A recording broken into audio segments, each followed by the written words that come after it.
Good evening, everyone. Welcome to the July 25th, 2023 meeting of the Chatham Select Board. This is a regular meeting for us. Please note, this meeting is being recorded and will be available shortly hereafter for scheduled and on-demand viewing on any smartphone or tablet device. If anyone else is recording the meeting, please notify the chair. Seeing none, pursuant to Governor Healy's March 29th, 2023 signing of the Acts of 2023, extending certain COVID-19 measures adopted during the state of emergency, suspending certain provisions of the Open Meeting Law, General Law, Chapter 30A, subsection 20, until March 31st, 2025, this meeting of the Chatham Select Board is being conducted in person and via remote participation. Every effort will be made to ensure that the public can adequately access the proceeding as provided for in the order. A reminder that persons who would like to listen to the meeting while in progress may do so by calling the phone number 1-508-945-4410, conference ID 203-386-491#, or join the meeting online via Microsoft Teams through the link in the posted agenda. While this is a live broadcast and simulcast on Channel 18, despite our best effort, we may not be able to provide real-time access. We will post a record of this meeting on the town's website as soon as possible. First item on the agenda is to do a roll call to establish quorum. Select Board Member DeCastro. Present. Select Board Member Davis. Present. Select Board Member Dykens. Present. Select Board Member Shell. Present. And Select Board Member Metters is present. We will go start with a set of minutes. We will move on to our public announcements and agenda item requests. Then we will do the highlight of the evening, the 2023 Independence Day Parade Committee Awards. We will follow up with the drinking water pumpage drought status update and discussion from our DPW director, followed by the wastewater project update from our Director of Natural Resources, Dr. Duncanson. We will then move into public comment on our business agenda, which consists of this evening, item A, County Proposed Ordinance number 16. We have County Commissioner Ron Bergstrom present. Item B is acceptance of shellfish gift, which is 1,500 oyster siege. We have our shellfish warden Renee Gagne present. Item C will be the status of the improvement to ball fields at Volunteer Park. Deputy Director of Community Services and Recreation and Beaches, Amy Howell, will be presenting. Item D is Council on Aging Board of Directors legal opinion to expand the membership. And we will wrap up the evening with the town manager's monthly report. So with all that being said, we will move to our minutes of July 11th, 2023. I'll entertain a motion to approve. So moved. Do I hear a second? Second. Any omissions, corrections? Dean? Thank you, Mr. Chairman. I have a few. On page 2, under the public announcements section, this is where the chair announced that 2 items would not be taken up at that meeting. One was the acceptance of the bequest for affordable housing, and that is noted on page, I think it's page 9 or 8, page 8 under D. But it was at this portion of the meeting under the public announcements that the chair also included the fact that the Affordable Housing Trust Fund Board of Trustees item would also not be taken up. So we should make note of that. Perhaps note both of them in that section. You can keep what's in on page 8 as well. Then on page 7, I'm right in the middle where it says my motion to endorse the proposal of the summer residents relative to the, it says post, do you mean proposed? Post. Yeah, I think he meant proposed. I would just suggest that. And page 9, at the bottom, my motion to release the executive session minutes, I'd like to insert as well the phrase approve and release. And then lastly, on page 11, the appointment of Robert Stevens, that was as an alternate to the Historical Commission. Okay? Thank you. Any additional corrections? Mike? Yeah, I just had one that I was on page, bear with me, sorry, page 6, in the paragraph under public comments on business agenda, second paragraph, The second sentence, she suggested sentence, I don't dispute that. I think that's fairly accurate, but I wanted to add my comment in response. And so I would rewrite that sentence and add one as follows. She suggested that citizens be allowed to ask questions about the project in the meetings. Mr. Shell responded that he would consider her suggestion to be within the scope of his request.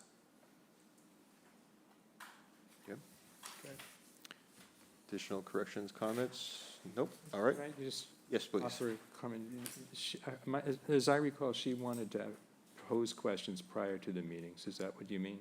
No, actually, I did not understand her inquiry to be that way. I don't know why she wouldn't be able to do that. The question was, will we be allowed to pose questions in the meeting?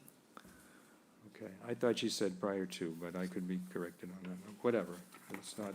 I was I'm sure- responding to my understanding of what she Yeah, said, I'm which sure they'll be was, accepted it was anyway. in the meeting. Okay. All right. With those amendments being made, we have a motion, we have a second. All those in favor, Select Board Member Nacastro. Aye. Select Board Member Davis. Aye. Select Board Member Dykens. Aye. Select Board Member Shell. Aye. And Select Board Member Metter says aye. All right. Public announcements and agenda item request. I will start with the board. Does anyone have any? Mike? Yeah, this relates to a kind of an announcement that I made 2 weeks ago in which I indicated, and this was apropos what we were just discussing in the minutes, that we would have 2 town hall type meetings sponsored by the select board around the issue of the proposed new senior center at 1610 and the related refurbishment, if you will, of the existing senior center at 193. The addition, the first part of that is a cost analysis, which I believe is underway as we had requested the town manager to facilitate. As part of that process, I just wanted to let the community know that the question was raised with the architect and the OPM and the cost estimators, whether that building as conceptually designed could qualify as what is technically known as an emergency evacuation center. At least to me, it's known as an overnight warming center. And the answer to that is it may well be able to be so qualified, perhaps even at no incremental cost, although that's a question that will be explored on a sort of with or without basis by the cost analysis team. And hopefully we'll hear about that. I say hopefully, I'm reasonably confident that we will hear about that in that cost meeting. I do want to say at the conclusion of that notification, emphasize that that is basically just a process whereby the town can be informed that this is something that can be available or will be available, but it's entirely independent of a policy discussion that would take place at various quarters, including at this board, as to whether you want actually to implement that possibility. But it appears that it may well be a possibility. So I wanted to make that clear. Thank you. Thank you. Additional board members? I have 2. One is just in preparation for the upcoming agenda item with the parade committee award ceremony.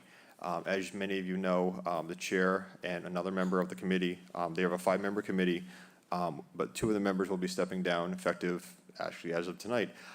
They're going to fulfill their duties. So there will be 2 openings on the parade committee. So remember, it takes a lot of effort to prepare the parade committee. They organize, they do, meetings all year long in preparation for this event. So it doesn't happen overnight. So if anyone would like to consider filling those 2 positions, please consider it, because you can see the turnout. There's a lot of fun and excitement over the parade every year, but the people that work behind the scenes putting it together, it takes some time and effort. So there's 2 openings that will be effective starting now. So please consider putting your name in for that. The second one is, and I'd been back and forth, but I was going to bring this up, but I definitely after our interview, we had a couple of interviews earlier this evening, and another area that has hit me, I think we need to start identifying on. And I'll speak for myself. I'm a liaison to some of the waterway committees. I know Shireen's kind of heard a little bit about this.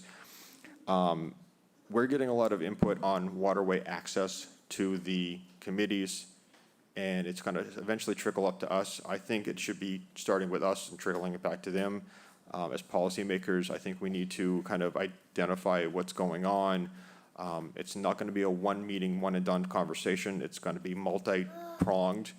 But I think we need to, from our level, start working out, identifying what's going on with waterway access, any legal elements to that conversation, because slowly but surely we're losing access to the waterways for a number of reasons, and it's going to overlap conversations about parking and economic implementations and impacts and private parties and private public parties and all that fun stuff. So it's a conversation that we need to kick off, and again, it's not going to be a one-time meeting. It's going to be a multi-pronged approach, but I think it needs to start at our level, and we need to work it down and reach out to our committees for their input, but I really think it needs to start here. So I want to make that request, and we'll start working on a timetable for getting that conversation kicked off. So with that, I believe Ms.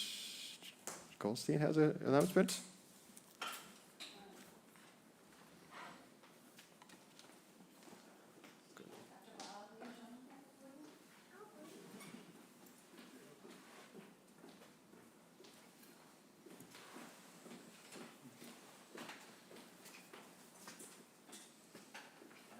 If I did it remotely.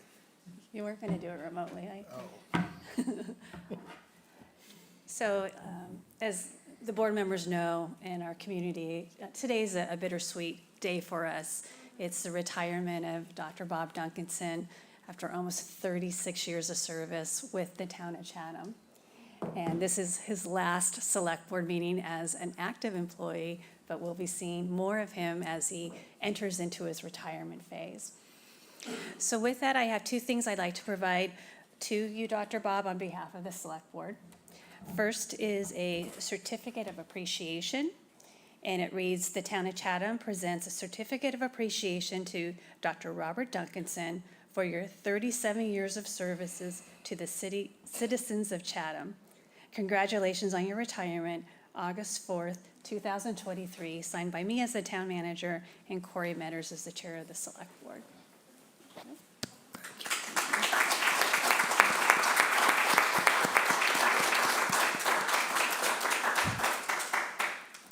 Not done. We have a proclamation that I have for you on behalf of the town of Chatham, and I'm going to read it. It says, whereas Robert Duncanson, PhD, known by many as Dr. Bob, has faithfully served the town of Chatham throughout his 37 years, serving as the Director of Natural Resources since 2014. And whereas Dr. Duncanson has proven himself to be a valuable asset to the town of Chatham with his vast knowledge of the town's natural resources and infrastructure. And whereas Dr. Duncanson worked relentlessly to improve the state of the natural resources of the town through management and implementation of the comprehensive wastewater management plan. And whereas Dr. Duncanson's commitment to the health and quality of our region's waters reached beyond Chatham borders through his work with the Pleasant Bay Alliance, Cape Cod Water Protection Collaborative, Barnstable County Coastal Resource Committee, Cape Cod and Islands Water Protection Fund, Coastal Water Nutrient Monitoring Program, and many others. And whereas the town of Chatham wishes to express its sincere gratitude and appreciation for Dr. Duncanson's hard work and commitment during his tenure. And whereas this proclamation is presented to Dr. Duncanson to serve as a reminder that although he is retiring, he will always be remembered as a valued employee, dedicated both his position and to our community, and who exemplified the Athenian oath, which is reads, "Thus, in all these ways, we will transmit the city not only not less, but greater and more beautiful than it was transmitted to us." Now we, Corey Metters, Select Board Chair, and Jill Goldsmith, Town Manager, do hereby present to the Director of Natural Resources, Dr. Robert Duncanson, this proclamation on behalf of the Select Board, Town Manager, and all Chatham citizens as a testimonial to his faithful and dedicated service to the community, with our best wishes for continued success and happiness in the future. Thank you, Bob. Thank you.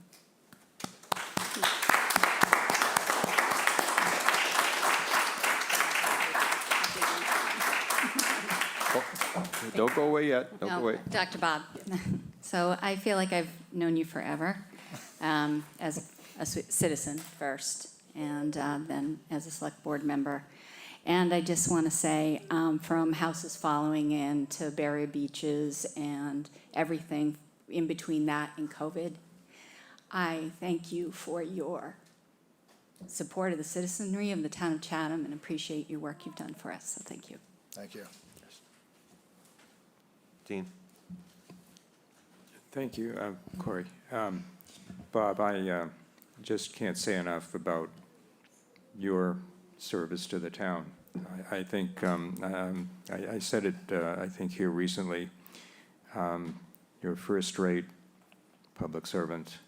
I don't think I can say it any better than that. And I've always appreciated your responsiveness on the many inquiries that I forwarded on to you, and your ability to, I'm particularly impressed with your ability to sort of read the room, to understand, what people need to know, and to present it in a way that is very acceptable to those who hear it. So I wish you well on your retirement. I wish you weren't retiring, but hopefully we will continue to see you around, as Jill said. But good luck. Thank you. Thank you. Jeff? Yeah, this is bittersweet. I remember you in your water lab. I think you had one or two people. This is going back decades. That was a one-person operation. Yeah, it was you. Well, you've done a great job. Thank you so much. True professional. True Thank you. professional. Thank you.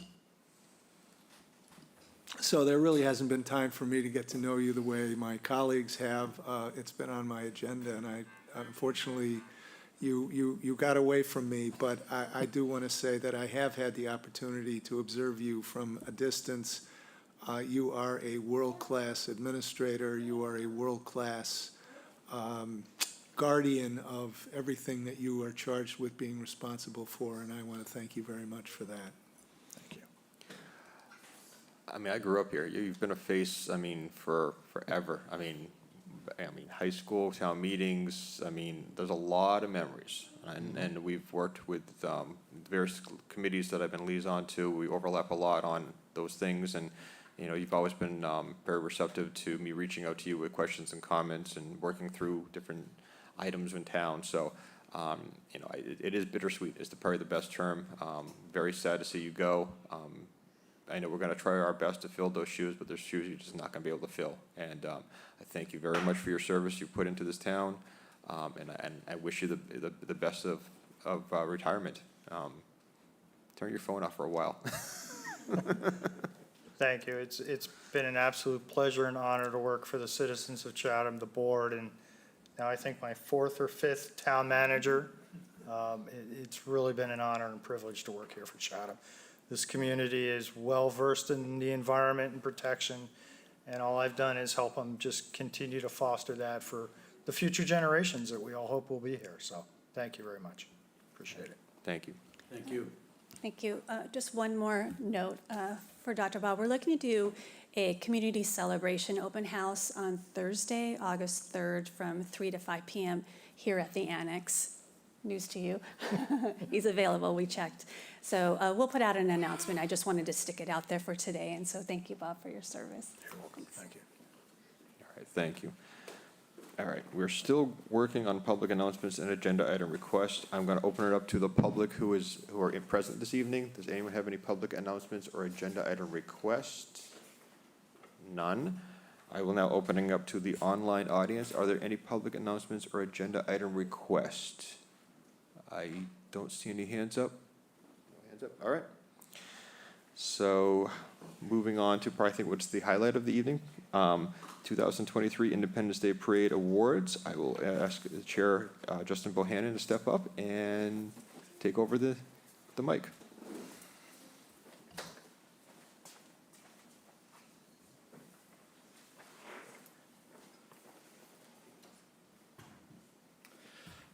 Thank you. We had another wonderful parade this year. Almost made it through without a little bit of rain, but we got through, and it was really fun. And we do have 2 members stepping down, but it's not because we didn't enjoy our time doing it. It's been 6 years. My son's sitting over here. He's going to kindergarten in the fall, and I just feel like I need to spend a little more time being available for him. So anyone who is interested, I highly recommend it. So if you're listening and you have interest, please do it. And now on to the awards. Let's see, the first one goes to Best Youth Entry, and that goes to the Ken Owens Memorial Soccer Jamboree.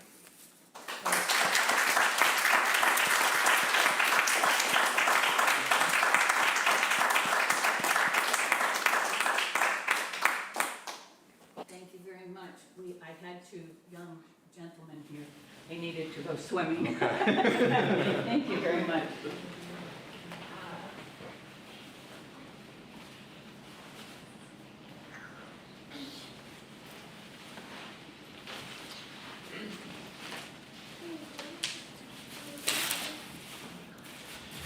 The Best Family Entry goes to the Magner family.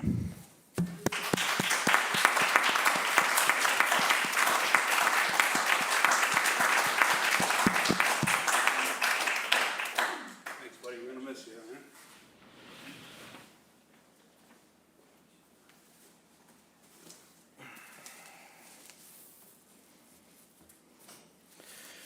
The Most Patriotic Entry goes to Coastal Cape Youth Baseball.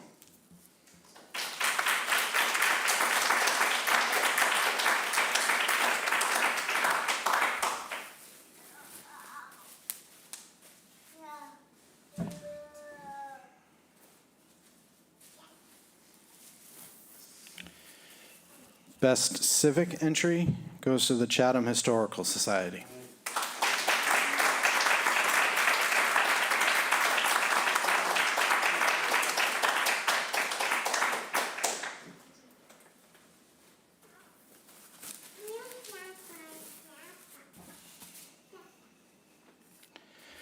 Our new category this year, the Best Business Entry, goes to the Chatham Bars Inn.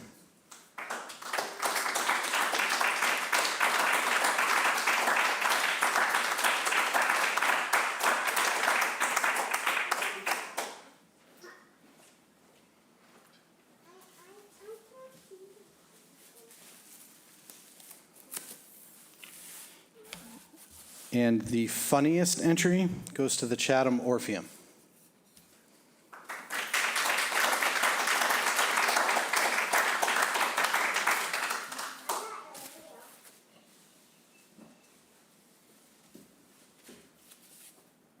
Our third overall winner wasn't able to make it tonight. They contacted me ahead of time, so we made arrangements to get them their award, but that was the Fitzgerald family.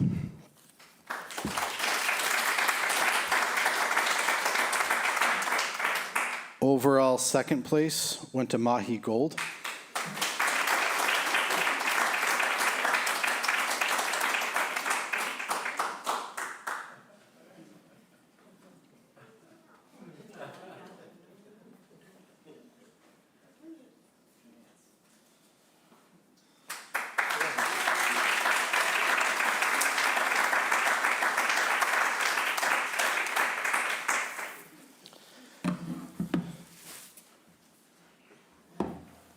And first overall, no surprise, I think the 6 years I've been doing this, we'd had the 1 year in 2020 where there were no awards, and all 5 years that we had awards, they've won, goes to the Phillips Farm family.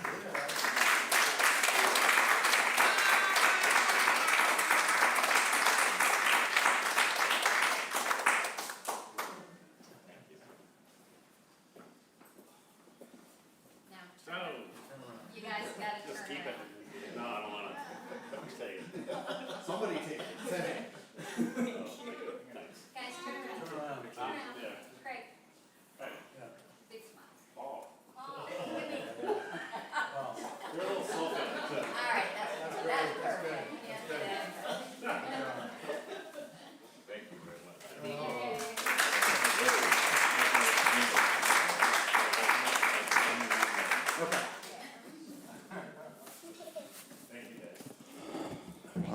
Thank you all, and thank you to the select board for always giving it, being a part of the parade and, having a good time with us in that morning. Thank you, Justin. Thank you, Justin. Thank you very much. Thank you, all the members of the committee, all the Chief Anderson, all the volunteers. A lot of work is put into this, and we're very much appreciative. But Justin Bohannon, thank you very much. Niles Draper is the other member who is stepping down. We have 2 openings. Please consider stepping up. We need the keep this thing rolling because it's a fun event. Yep. Great event. So, thank you very much. Thank you.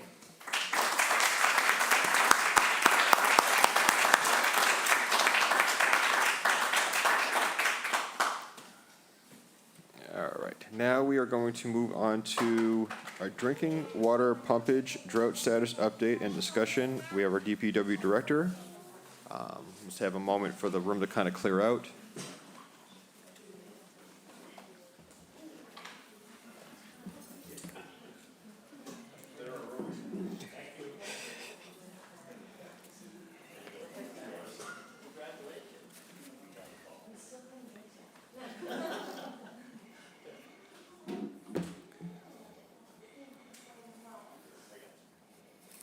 And for all those at home, the audience is pretty thin now.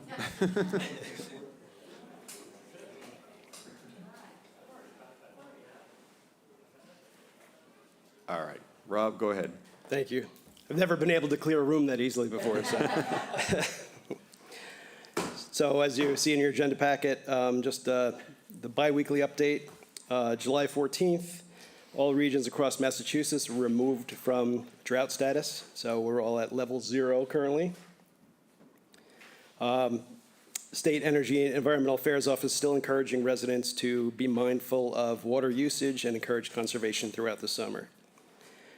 So far this month, wells have been running 11 to 15 hours a day. The water storage tanks hit a low-level alarm 3 times. So actually, it's 4 times now so far this month. We hit it on the 7th, the 10th, the 12th, and also again yesterday. The monthly PFAS test at well 5 and the quarterly PFAS sample at well 4 both came back non-detect.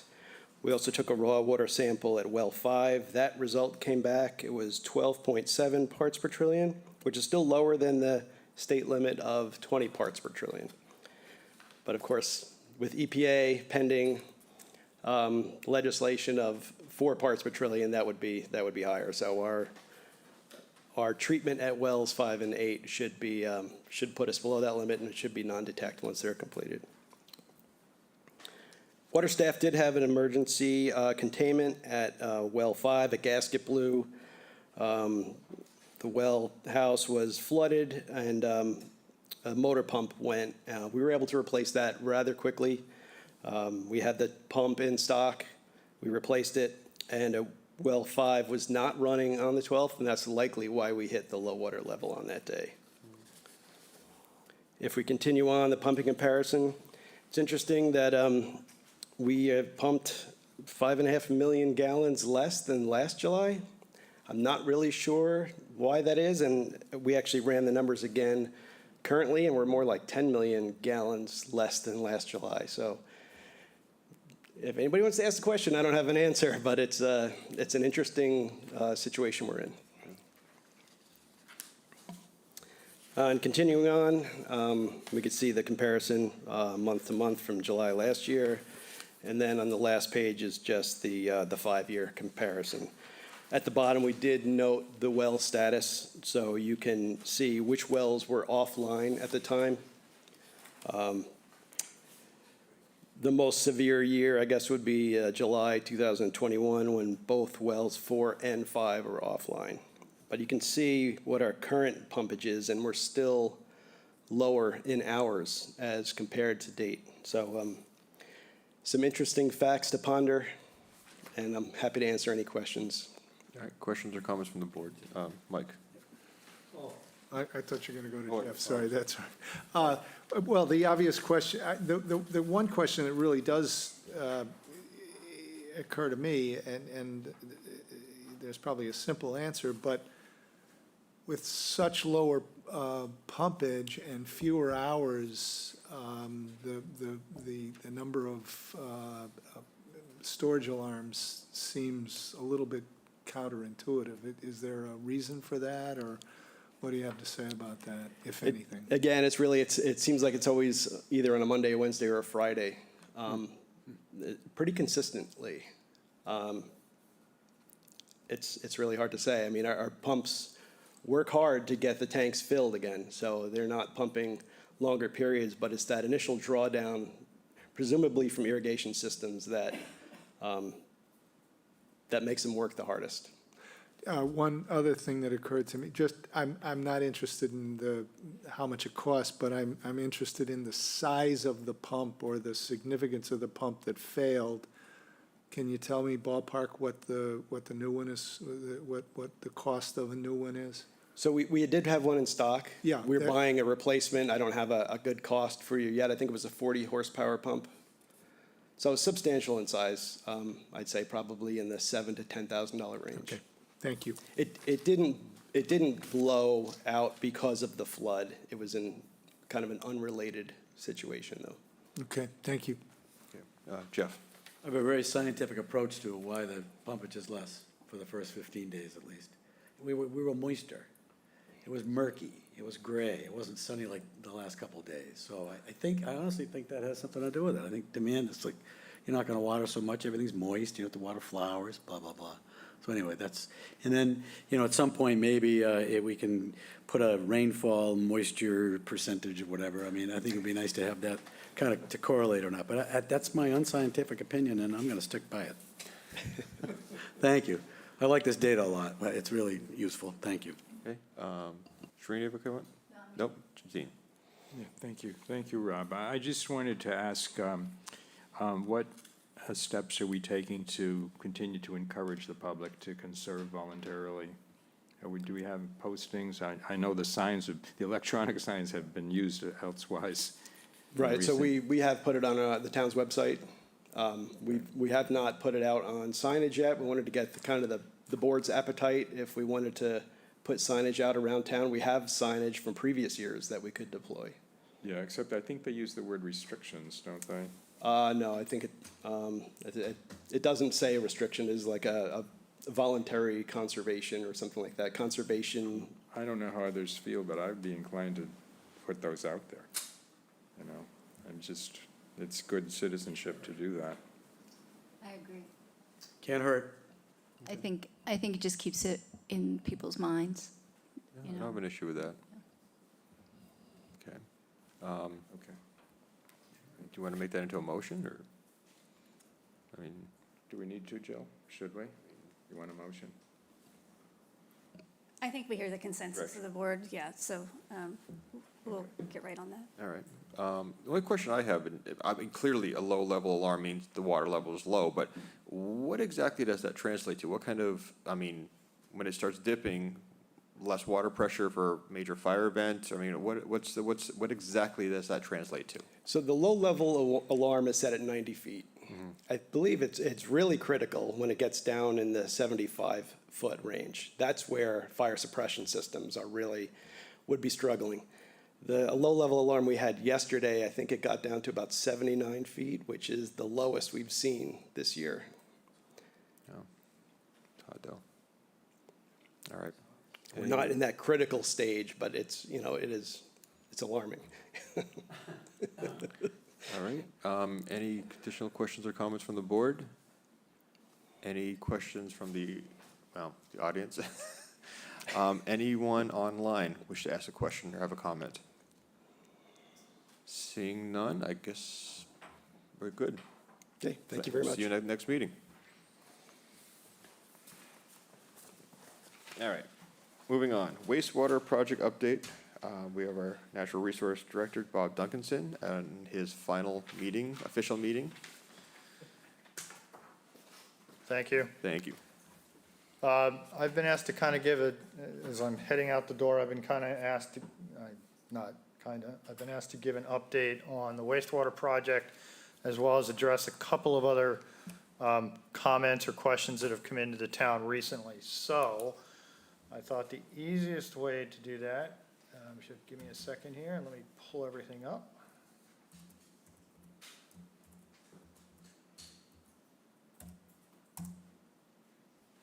I thought the easiest way to do that would just be to do a quick run-through of the wastewater project, similar to a presentation I recently gave to the Summer Residence Advisory Committee.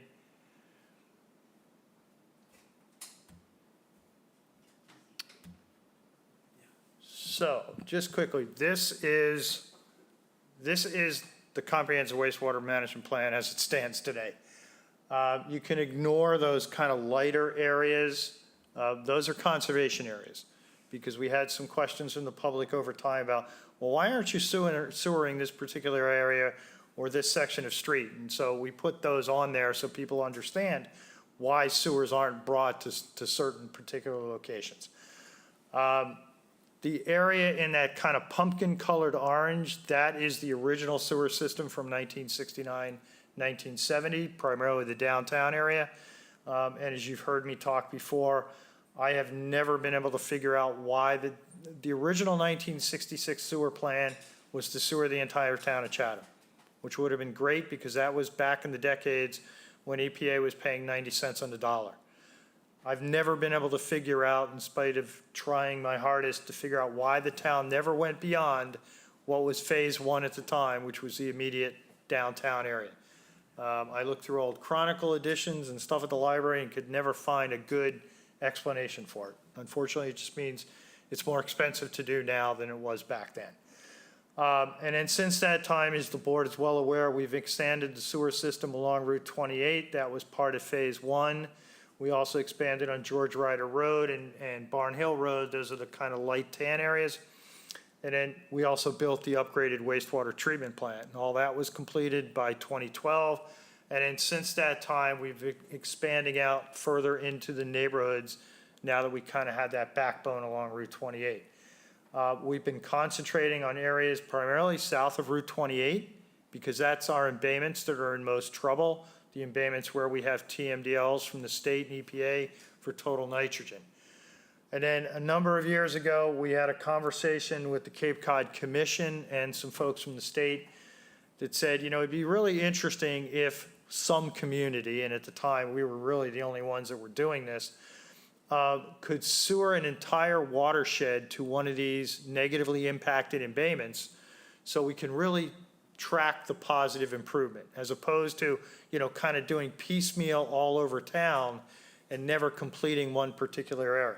So we got together with the commission and we said, all right, you know, Oyster Pond watershed is where sewers have been in existence the longest, and it's a relatively small watershed when you look at the size of them. And so we made the commitment basically to complete the sewering of the Oyster Pond watershed. So that's why you'll see a lot of concentration, you know, kind of in that area, if you will. And it was usurped to some extent, and I'm not sure usurped is the right word, by the area shown in red in the upper left corner there. That was part of the East Harwich Connection Project. As you know, in 2017, the town entered into an intermunicipal agreement with Harwich, which basically said Harwich could bring their sewerage from the East Harwich area to the Chatham wastewater treatment plant for treatment and disposal. It being, you know, advantageous to the town of Chatham because it allowed the plant to operate more efficiently until the flows in Chatham increase over time. And it also saved Harwich from having to build their own wastewater treatment plant, which they were looking potentially at 3 to 4 plants in Harwich to serve the east side of town, then another one to serve the western area and whatnot. So we worked with them over a period of a couple of years, and the Board of Selectmen, a couple of you members were represented in our discussions with Harwich. We came up with the IMA. But in order for Harwich to get their wastewater to Chatham, we had to have our infrastructure in place. So we went ahead and did those areas in red. We sewered those as part of that project because we had to build a pump station just down from the corner store because that's the low area in the system. So flow by gravity from Harwich would hit that lower area, and then to get it to the wastewater treatment plant, we had to construct a pump station. So recognizing that and saying, well, if we're going to construct that pump station, we may as well serve the Chatham properties that would normally have been coming to a pump station there anyway. So those are the properties in red. And then since that was completed, and that was completed a couple of years ago, Harwich is now online, and so they are sending flow to Chatham, and I'll touch base on that in a little bit. We took the opportunity to also extend sewers in that kind of, I'm not sure what color to call it, but the area in around the lower section of Meeting House Road and Morton Road as well. And as you know, we have a pump station under construction right now at the intersection of routes 137 and 28. We also have a pump station that's under construction just to the west of that on Morton Road at the bike path. And so they will serve that lower section of Route 28, Meeting House Road and Morton Road. So those are the projects that we currently have underway, in addition to the upgrade of the Queen Anne Pump Station, which is located right in the corner of the Chatham Village Market CVS parking lot. Everybody's been driving by it for years. Nobody knows what those two green structures are sticking up in that corner there, but that is one of the original 1969, 1970 pump stations. We needed to upgrade that pump station really because it's 50+ years old now. In addition, that pump station is going to be receiving more flow as we expand the sewer system into other neighborhoods. It's ultimately going to come through that pump station on its way to the Stage Harbor Pump Station, which we did upgrade a number of years ago. And that pump station is located in the parking lot behind the Chatham Orpheum Theater. That's Chatham's biggest pump station. And so it receives all the flow from downtown as well as receiving flow from, say, Stage Neck and other areas will ultimately flow through there. But we need to make sure that that infrastructure was big enough to handle the additional flows. So those are the projects that are currently underway or have just recently been finished. We just finished the Meeting House Road, Morton Road project. I know there's a lot of interest in the community about the condition of Meeting House Road. That road will be paved in the fall. As I'm sure the community has heard me say many times before, we require a 90-day settlement period between temporary paving and final paving. Because the thing we don't want to see is we don't want to see go in and final pave a road and then months or years later have settlement issues. Yes, the contractors do compact according to our specifications. That's all monitored by our on-site resident project rep. But even when you compact, especially on a road like Meeting House or Route 28, where there's a lot of heavy truck traffic, you can still get settlement. So yes, they compact as they go in 1-foot lifts around the pipe and then up to the surface, but then we still require that 90-day settlement time as insurance. So if a project's finished in the fall, we generally will let it go through the winter and pave in the spring. If a project's finished in the spring, we let it go through the summer and then final pave in the fall. So Route 137 and Morton Road will be final paved in the fall. Because I know I've gotten a lot of inquiries, as I know you have, too, about the condition of that road. Some contractors do a better job with temporary paving than others. And, we had some really good contractors starting off the wastewater program. And so I think everybody kind of got a little bit spoiled by the quality of the work that was done in some of the early phases. I will tell you that Barnstable had several major projects underway this spring as well. And I drive their roads on a regular basis. Their roads are just as bad as 137. And I'm not saying that's an excuse, but, contractors do the work and they do the work according to specs, but some of them, frankly, just do a better job than others. And we've seen that in some of the other places in town. Kroll Road was another area That was not particularly a wastewater project. It was a combination stormwater project initially, but we did put dry sewer in while we had the road ripped up, in anticipation of future sewering. That way we weren't going back into a road that was just, recently paved within a couple of years and tearing it up again for sewer. So that was done. There were a lot of complaints about the quality of that temporary paving job. We at the staff level were dissatisfied with it. So we did make the contractor, they had their 90-day settlement period luckily, but we did allow them to work after Memorial Day to get that road paved in a better condition. So the community didn't have to deal with that temporary paving all summer long until the fall. That was the same contractor that did stormwater work down on Shore Road and in the upper parking lot at the Fish Pier, which turned out fine. And then we brought Lawrence Lynch in to do the paving there, as well as the lower parking lot at the Fish Pier. And based on experience with Lawrence Lynch over the years, we know that they know what they're doing, and they do an excellent job. And I think that's reflective of the condition of Shore Road, the upper parking lot at the Fish Pier, and now Crow Road, where we also took advantage of rebuilding the sidewalk along there as well, and making it more ADA compliant by increasing the width of the sidewalk.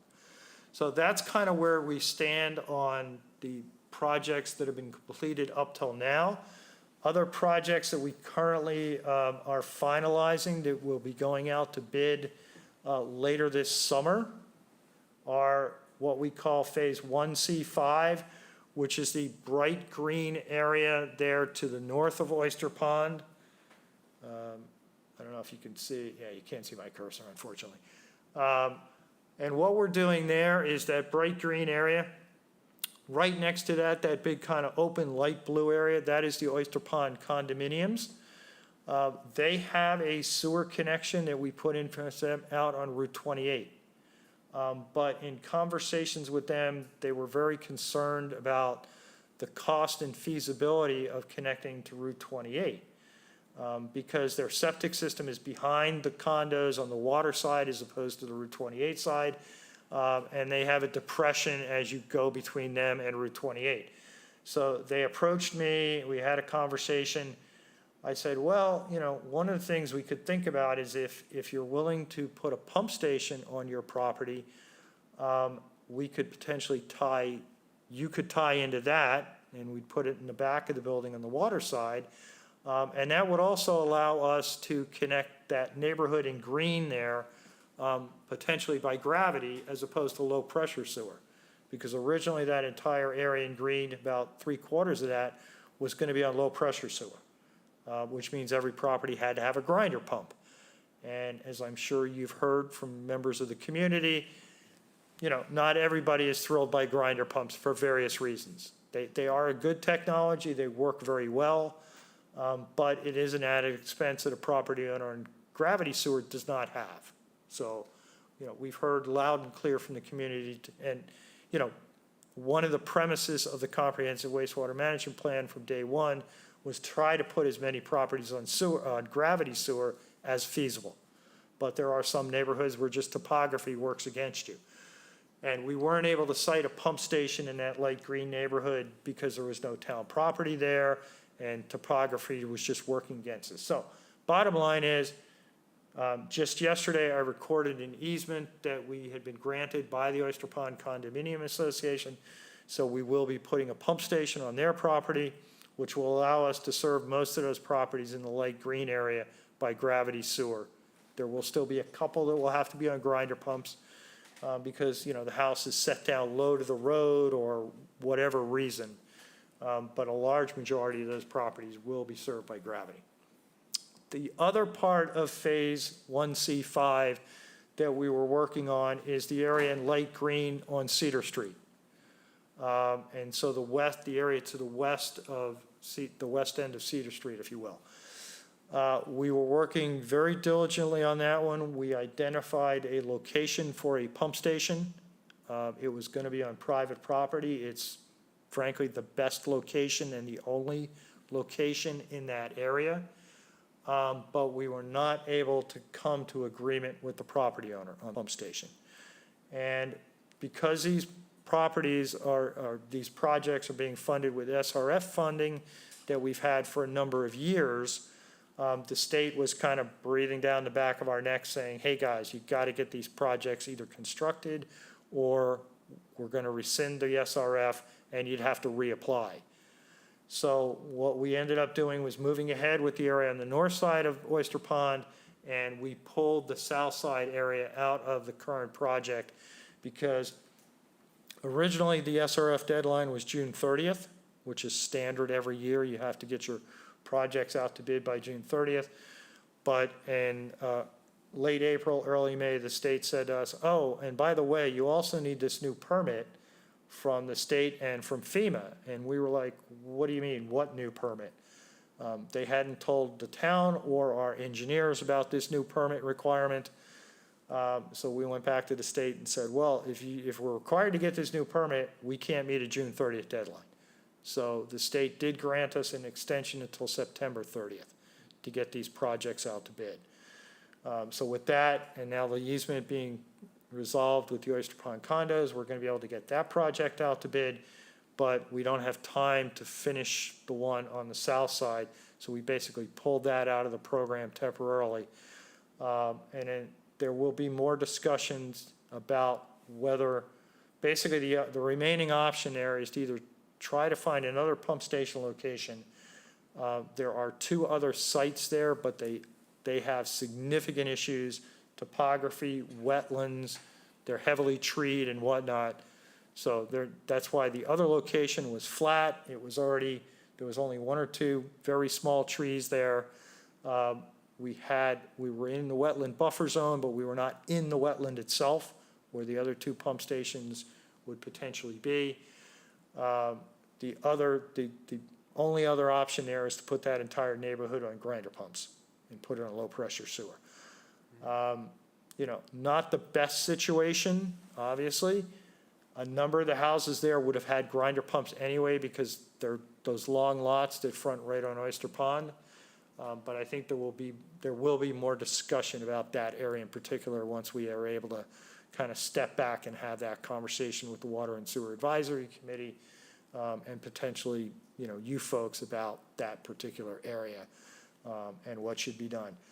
Our preference, quite honestly, is to put a pump station there because to serve the outer area of Stage Neck, that was all then going to feed to that pump station and then be pumped up Cedar Street to Stage Harbor Road.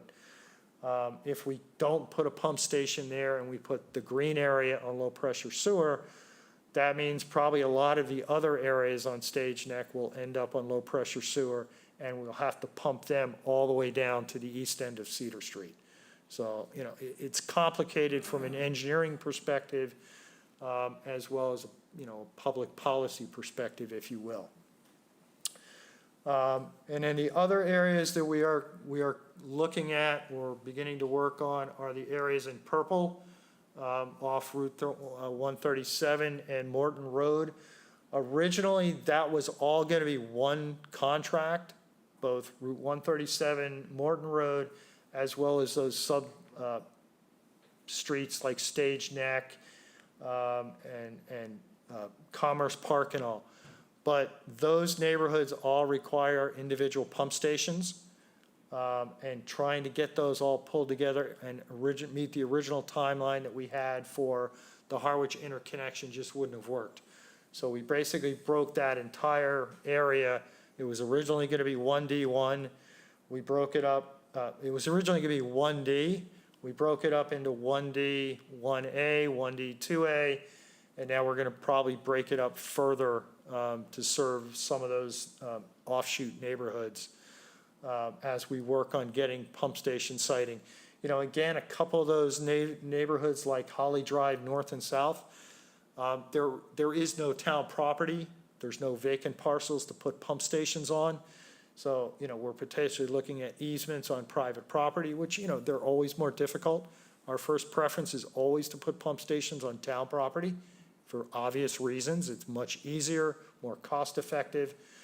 But for some of those areas, if we can't, if we can't get private property owners to grant easements, and in those areas, it's a lot of very small lots that are heavily developed, so they're, physically there may not be room, we'd end up having to put, significant areas on low-pressure sewer as the only alternative. So we pulled those out because they will take more time to work on than, putting sewer on private roads, which is why we did 137, public roads, which is why we did Meeting House and Morton, because those are public roads. So it makes it much easier to get the sewer installed. And then in future areas, we're going to continue to work probably in the Stage Neck area. We also have that area across Oyster Pond River between Barn Hill Road and the river, where Chatham Yacht Basin and all that whole neighborhood is. And then that, once we complete those areas, that will pretty much finish up that Oyster Pond watershed that we've all been talking about. So, that's a quick update. It doesn't look like a lot's been done, but a lot has been done, and will continue to be done. This was a 30-year master plan. We're only about 12 years into it. We kept things moving during COVID. I know that, some groups like the Summer Residents Advisory Committee would like to see things moving even faster. But, as you know, it takes time, money, and, the impact on the community. Unlike other areas in the country that have a year-round construction season, we normally do not allow any construction during the summer from Memorial Day to Labor Day. Winters are, you never know what kind of winter you're going to get. We've had some good winters for construction. We've had bad winters for construction. I think we all remember back a couple of years ago when we had a blizzard like every 3 weeks. Doesn't bode well for sewer construction, during those periods. So our season is really limited to the fall and the spring. And, there's been legitimate pushback from businesses in the chamber about, working in the fall shoulder season, that they're trying to bring more people into town. And, the last thing they want us to be doing is digging up more roads. Funding, we're pretty much still on track for the funding that we talked about originally. We've been going to town meeting roughly every 2 years, some years more, some years less. We're not planning to seek any funding next year for 2024 at this point, because we still have funding from previous projects that are in the queue, as well as SRF funding. As you know, we've also been getting funding through the Water Protection Fund at the Cape and Islands, which comes from the short-term rental tax. We generally get a 25% offset from that, so it's a real help to offset the cost to the taxpayer for borrowing. So we've been very successful in that. We've been very successful at getting SRF funding. Things are, I have to be honest with you, things are getting more competitive. When we first started, Chatham was the only town on the Cape that was really doing this to any significant amount. Now a lot of the other towns have caught up. Provincetown, Harwich, Yarmouth, Barnstable, Falmouth, Eastham, and so there's more competition. But our projects are still scoring very highly, so I don't anticipate, any significant problems on the funding side. So with that, the other topic that I just wanted to touch quickly on with regard to wastewater is the changes that came out from the state that took effect July 7th that made revisions to Title V, and also the creation of a watershed permit program. I'll start with the watershed permit program first. You're probably familiar. We've had, along with our neighbors around Pleasant Bay, Harwich, Brewster, and Orleans, we had the first watershed permit issued in the Commonwealth of Massachusetts. And the state basically created the program working with the Pleasant Bay Alliance on how to create and what a watershed permit should look like. So we are very familiar with watershed permits. And so the northern portion of Chatham is already covered by a watershed permit. And so basically in those two new reg changes, the state said to the communities on the Cape, and originally it was going to cover the South Shore and other areas, but at the end, the state only included Cape Cod, primarily because of the nitrogen sensitivity of the Cape and its water bodies. And a lawsuit against the state that said, state, you're not doing enough to address this problem. And so they've come down on the Cape, what I would say is relatively heavily. And they've basically given all the communities on the Cape two options. One option is to seek a watershed permit. The other option is all septic systems within nitrogen-sensitive areas, which is basically the entire Cape, would have to be upgraded to IA nitrogen removal technology within 5 years. We had a lot of discussions. I was involved with early discussions with DEP about it. I attended several meetings that the county brokered with our legislative delegation, as well as the lieutenant governor's office, on this whole program, and tried to help them understand why what they were doing was not necessarily in the best interest of particularly Chatham, but also a lot of properties on the Cape, that, you know, and primarily from the reasons that there aren't enough engineers, sanitarians, or contractors to do what they're asking us to do within the timelines they've asked us to do it. So anyway, irregardless of that, the regulations came out on July 7th. They're in effect. I've already been in contact with our engineers, and I've had conversations with Jill and Rob. We're waiting for a proposal from GHD, our wastewater engineers, to prepare a watershed permit application. Because if you get a watershed permit, that 5-year requirement for the IA systems goes away. So that's the direction we're going to go in, because honestly, our comprehensive wastewater management plan will and should serve as the basis of a watershed permit. I mean, we did our plan exactly the way the state wants you to look at it, holistically, town-wide, so there's no reason that we should not be able to relatively quickly get a watershed permit designation. You know, because honestly, I was very upfront with the state in saying, look, the worst thing you can do for the town of Chatham is tell the taxpayers, oh, we have to stop, we're gonna go back, it's gonna cost more money to do another program that's basically gonna say the same thing that the community already bought into back in 2009. So, you know, I think that's gonna be incumbent upon the town to move forward with that as quickly as we can. You basically have 2 years to apply for a watershed permit.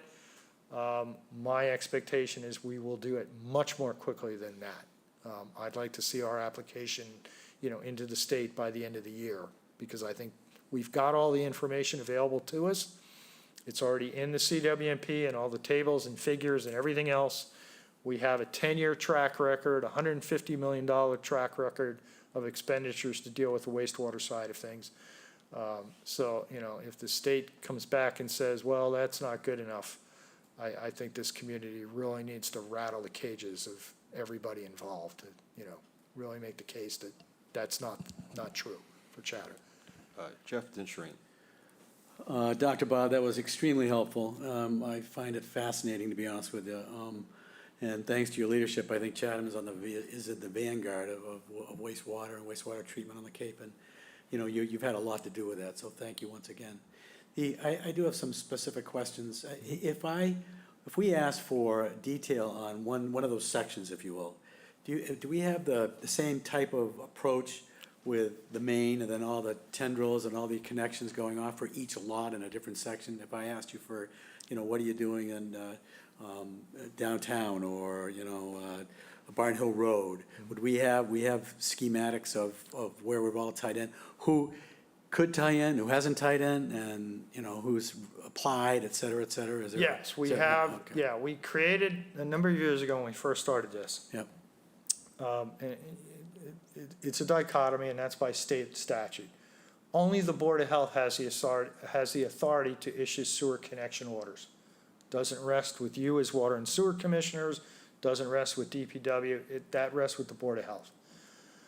So we have them, and then in the DPW side of things, we set up a software program that's online, or a software package online, for the application process. And the two of those talk to each other. So we issue the connection orders through the Board of Health. I go to the Board of Health, and we say, all right, you know, we've finished contract X on these roads. We want you to now issue connection orders for the properties from here to here. Those go out at the same time or shortly thereafter. The engineers that have been working on the individual property connections can submit their application through DPW and the plans and everything else. Yeah. That gets routed to Conservation, Board, the Health Division, as well as others to basically sign off on it and make sure there's no issues. So, yeah, we keep track of that. We could produce a figure that shows, all right, and I've done it in the past, you know, every property can be color-coded by where they are in the process. Gotcha, Yeah. gotcha, super, that's great. I just have three other questions, if I might. I'm concerned about the downtown area. What's the quality or the age of the infrastructure in downtown? The age of the infrastructure downtown is that 1969-70 Yeah. vintage, because that was part of the original system. We did work with our consultants a couple of years ago, and we came up with a plan to basically redo the sewer on Main Street. And it was for a couple of reasons. One, the age of the existing infrastructure. But more importantly, three reasons. One, the age. Two, we had already identified some areas that had issues because of, you know, the system's maintained on a regular basis. We put cameras through on a regular basis to see what kind of condition. We had identified a couple of areas that needed remediation. And then the third thing, and probably the biggest driver at that point in time, was that's another area where we're going to be bringing sewage from outlying areas, are going to have to transit through those existing pipes. We want to make sure that they're large enough and in good enough condition to handle that additional flow. You know, we don't want to have backups, if you will. And so we came up with a plan to redo the sewer on most of Main Street to address those three concerns, if you will. That project was originally scheduled for kind of the first winter of COVID, when, you know, businesses were really struggling. So we were asked to postpone that, and then, you know, we went through a couple of years of COVID. And then once we got out of COVID, you know, the businesses were like, well, you know, we're still recovering, can you put it off? It is a project that you want to do in the dead of winter, obviously, because it's Main Street. But it would, you know, it will require digging up Main Street. You know, as you know, we just did the repair on Main Street because we had one of the issues came home to roost. Yeah. And we use what's known as slip lining, where you go in and you basically put a liner inside the pipe. The downside, that's a great technology, it works great, and you get multiple years then of further use out of that, and by multiple I mean tens of years. The problem with it, it doesn't address the capacity issue.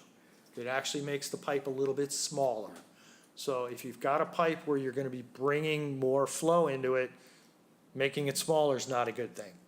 So we're going to relook at that with the engineers, look at some of the other available technologies that might be out there that, you know, weren't available years ago. There's one technology called pipe bursting, where you basically, you run a piece of equipment through the existing pipe, and you basically burst that pipe, and it pushes the soil and all out around it, and then you can actually put a bigger pipe inside. So it's a little bit, it's different than slip lining, but it means you don't have to dig up the road to do it. You know, you just put pits here and there. So we're going to look at some of those newer technologies to see, you know, will that address the issues that we have?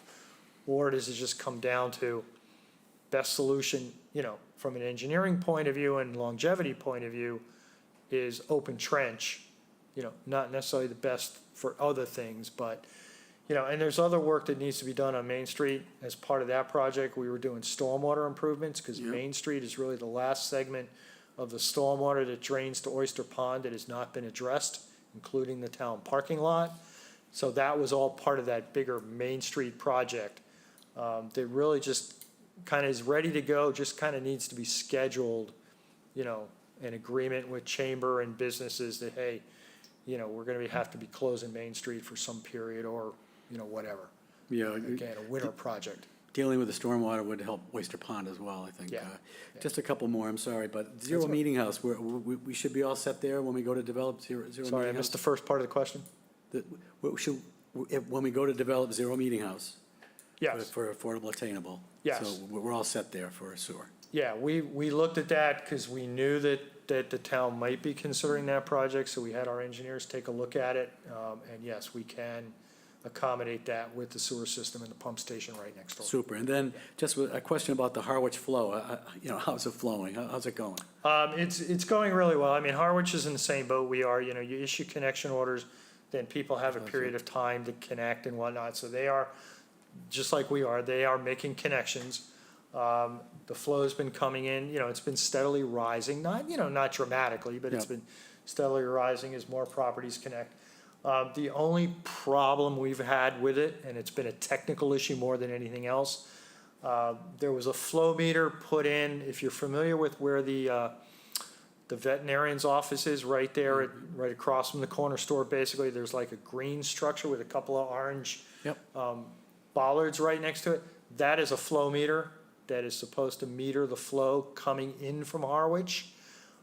There's been some issues with that, the way, because it has a backup battery, but apparently the battery doesn't charge well when the power's on. So in a couple of the outages we've had recently, that system has failed. They have to go in and swap the batteries out. So Harwich is currently looking at, you know, maybe a solar panel or something to keep that battery charged up so it's available. But other than that, we haven't had any problems with what's coming in from Harwich. And just a brief comment. I think your approach to the watershed for Chatham is spot on. We've done it. You've done it. Thank you very much. Okay. Shereen? Dr. Bob, so the pump stations, how many have we in town now? Like, how many have you erected? Or pumping stations and buildings? Yeah. Do you know? I mean, that's a big. The original master plan had 84 pump stations Wow, in Chatham. okay. Yeah. You know, we all think the Cape is flat. No. But from a water movement point of view, it's not. So right now, we have 1, 2, 3, 4, 5, 6, 7, 8. And then we have 1, 2, 3, 4. So we have about 16 pump stations of various sizes. Some of them, as you know, have buildings, like the one, you know, right by by Agway. That is a building. And then we have other ones like the Queen Anne pump station that didn't have a building before, won't have a building in the new one. You know, we have the one down in Meadowview, just off there. Frankly, I thought the neighborhood was going to insist on a building because it's right in a residential neighborhood. Neighborhood didn't want a building, so we didn't put a building. We put the pump station in, put a privacy fence on one side, chain link fence around the other, landscape the heck out of it. Drive by today, other than the sign, you'd never know it was there because the Yeah, landscape. honestly, I think those probably look better Yeah, than the yeah. big buildings. I mean, you know, sometimes we have to go with buildings just because of the size, and we want to put the generators inside because they're quieter and all.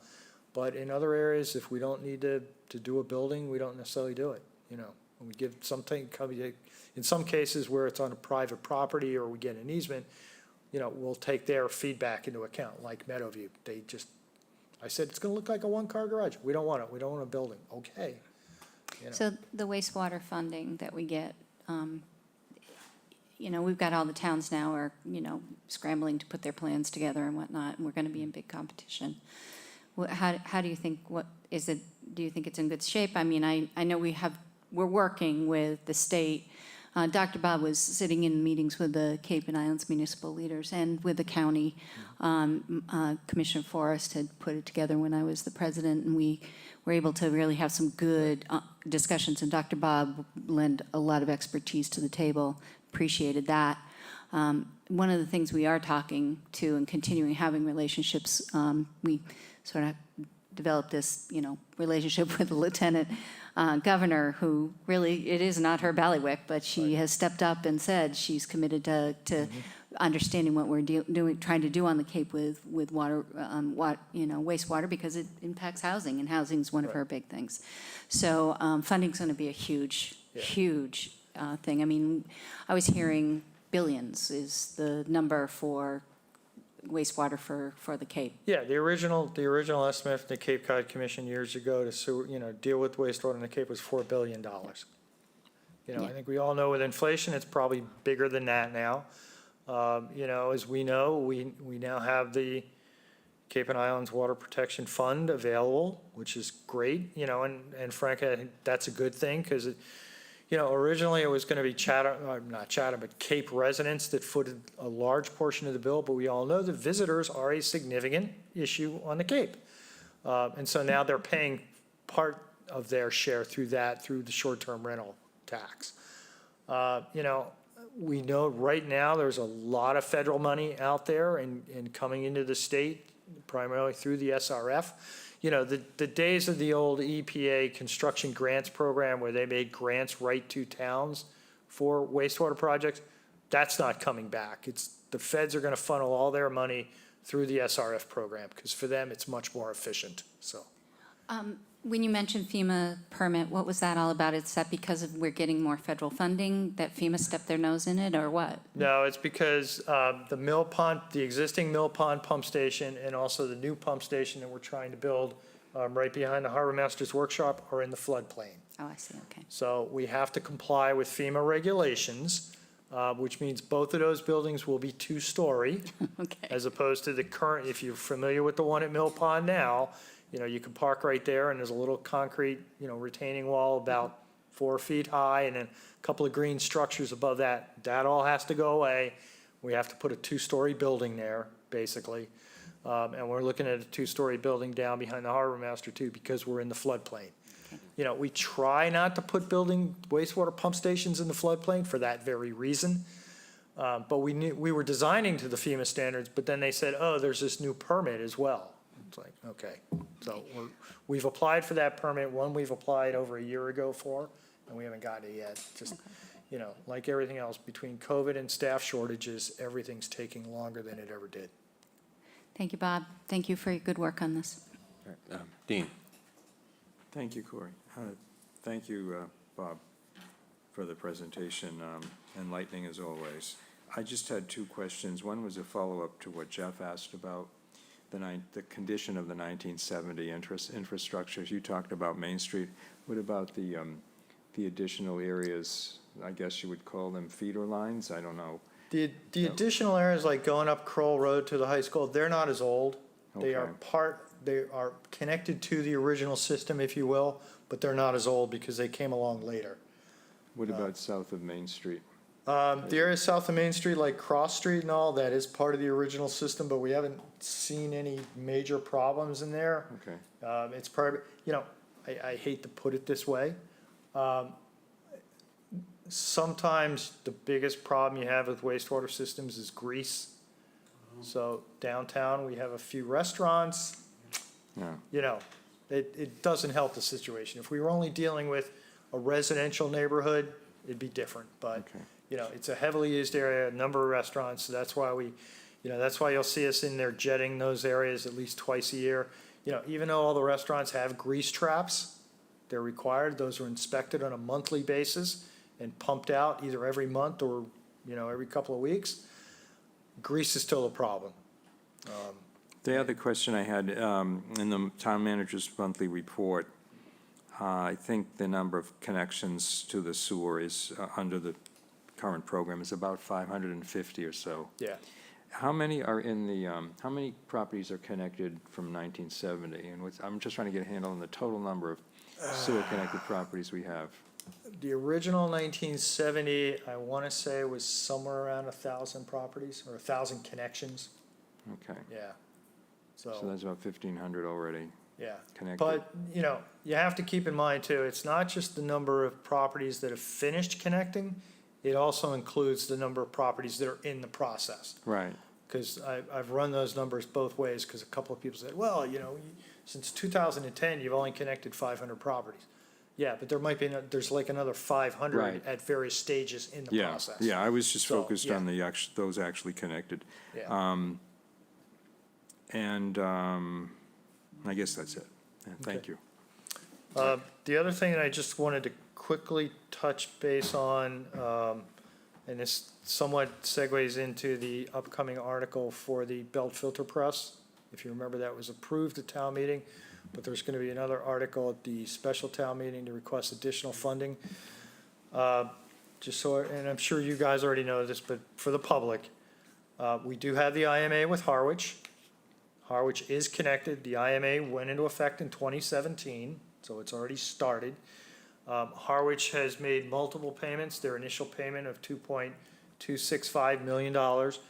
That we created now the new wastewater fund at this year's town meeting to take that money out of free cash and basically put it towards wastewater, which has always been my goal. The town, honestly, the town wouldn't have that money if it wasn't for wastewater, so I think it should go to wastewater to help offset either having to borrow money or, like, engineering is not SRF eligible. So all the engineering design work that we do, that's on the taxpayer. So taking this money and putting it towards wastewater is a good thing. So we have the original $2.265 million. They've made the first $1.5 million milestone payment when flow from Harwich started. So that has been paid. In addition, Harwich paid $2.31 million to the town as their share of the red area and that new pump station. That was about 42% of that project's cost was paid by Harwich. That's part of the IMA, that infrastructure that we had to build, that they pay for it in a proportional share. And then just a couple of weeks ago, we got their first O&M payment. So when they started flow to us, the IMA requires that they also pay a proportional share of the O&M for the wastewater treatment plant, you know, chemicals, electricity, staff, and all that. So that was $258,000 for FY23 that came from Harwich to the town of Chatham for their share of those costs. So, yeah, Harwich is paying their fair share for connecting to Chatham. So I just wanted you folks to hear that, and also folks in the public to know that Harwich is not getting a free ride. Cheaper than building their own plant, but they're not getting a free ride. All right? Mike? Yeah, this actually follows up a little bit on a comment that Shireen made. You're probably very familiar with the work that the planning board is doing around rezoning West Chatham Neighborhood Center. One of the factors in their thinking, which is a little bit in the earlier stages, with respect to inclusionary zoning, is the existing, what I believe is a several-year-old flow analysis report, whatever, that imposes a certain limitation on what they think they can do based on that report. The desire is to be looking for a new analysis. Mm-hmm. And I just wondered if you could comment on that. One of their particular concerns about your retirement is their interest in that new analysis. So perhaps you could comment on that if you would, please. Yeah, I mean, when they originally started talking about West Chatham and rezoning and all that kind of stuff, you know, and this goes back years, not the recent discussion, but prior discussions.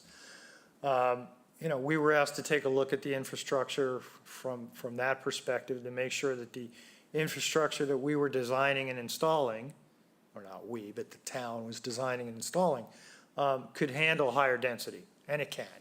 And I don't, based on what I know what the planning board's talking about this time, the infrastructure should be more than adequate to handle higher density in particular areas.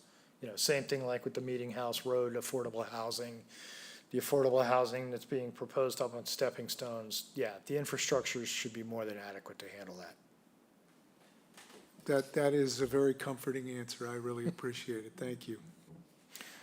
Thank you, Dr. Bob. I mean, we could spend hours asking questions and probing into different areas of this. I mean, it's a very in-depth topic. The only question I'm going to throw at you before you leave, in case this comes by us as a policy question, and I don't recall where this thing stands.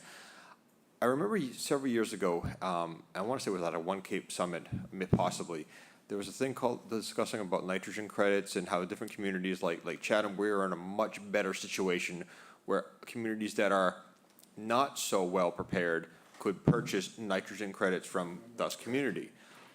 That's clearly going to be a policy discussion and elements of that. Can you give me kind of a brief status on what happened at this question, and is that something that we want to keep on our radar moving forward on that? Yeah, absolutely. That was a big topic for the Pleasant Bay Alliance. the whole issue of nitrogen credit. So we've looked at, well, the Alliance, and I'm part of the Alliance Technical Committee and Watershed Committee. We looked at that quite extensively. We had Mike Giggy from Wright Pierce, who is the technical consultant to the Alliance. He did a study on the issue of nitrogen trading and, what it might look like. And, it's primarily in the idea of, if there's a small area of one community, it may not be cost effective to do something there, sewering or IA technologies or whatever. Maybe their neighbor who's putting in sewers could, sewer 5 or 10 additional houses to offset, the nitrogen coming from this other community. And that would be a trade between them, and, you'd work out the cost per pound of nitrogen, and that was done.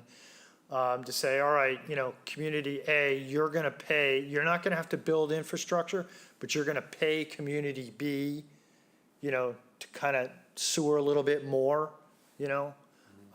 So that was done. We came up with some scenarios. We came up with some potential pricing. So it's definitely something that's still out there. So yeah, I would keep abreast of that conversation, and it may come up as part of the Pleasant Bay Alliance area, just because, Brewster's been kind of trying to decide what they want to do or need to do in some of their areas. We've pretty well taken care of Harwich with the East Harwich area, although there's been some talk about the inn connecting to the system. There's been some talk, and those of you that worked on the IMA remember the Great Sand Lakes area in Harwich. We included a reference to that in the IMA, and we said to Harwich, well, if you want to talk to Chatham about sewering that area, because that wasn't part of the primary East Harwich area, we're willing to talk. We're willing to listen to your pitch, especially if it results in going over the 300,000 gallons a day threshold that we set for Harwich in the IMA. But if they're below that, well, maybe, if you're not going to need all that 300,000 over here in East Harwich, maybe you can sewer the Waukwausa, or maybe you can sewer the Great Sand Lakes area. But those are more policy decisions that will come up when they make a formal request. But yeah, I would definitely keep abreast of the whole nitrogen trading concept. All right, thank you very much. Any last comments from the board? No? I will open it up to the audience. Is there anyone online who have any questions or comments? No? It looks like Elaine Gibbs. Ms. Gibbs? Yes, thank you. I just basically have two questions. I had sent an email with my concerns back in 2010 when we approved the wastewater project and I'm only going to talk about phase one. Phase one was to sewer 70% of the residential and commercial properties by 2030, which is about 5 fiscal years away.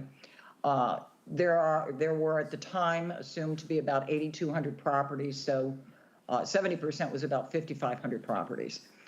So when I was looking through all the data, and I did look at the phase 1, 1A, 2B, C, phase, those kind of things. So far, the infrastructure has been put in for 793 properties as of April. That's what the report said. So that's only 14% of the 5,500. There's like 4,900 properties to go if we're to meet that commitment by 2030 to sewer 70% of the town, because until the homes are connected, we're not reducing nitrogen because water migration is slow, and that is, after all, one of the primary reasons why we're doing it. So my question is, are we going to meet that deadline and sewer 70% of the town by then? We've spent $100 million so far. The way I looked at it was $150 million has been spent, but 50 was on the wastewater treatment facility. We also got some grant money. So if right now $100 million for 793 properties and their pump stations, how much is it going to cost to get us to those 4,900 connected? And are we going to be able to do it by 2030? Okay, I assume you would like me to answer that question. I'm not sure where the 8,800 properties in Chatham came from. We have always worked on information provided by the assessors in the town clerk's office, which says there's about 6,500 properties in Chatham. So, 2/3 of that is significantly less properties. If I could just interject, that was in the original plan that said there were 82, and that was all the commercial properties, and that was all of the residential, all the condos, all the Okay. individual hookups. So that is the number I'm basing it on, because that was what the numbers were. Okay, well, that- let's not argue over numbers, because we can all come up with different numbers, and they change every day as we buy open space, or, properties are sold or bought or subdivided or whatever.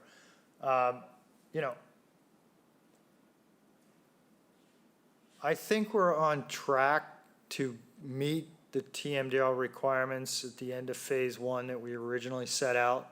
It may slip a year or two, because I don't think any of us thought that, we were gonna basically lose 2 years to some of things because of COVID.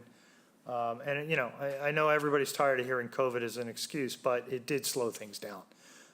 Contractors couldn't work as quickly, there were state requirements and, whatnot.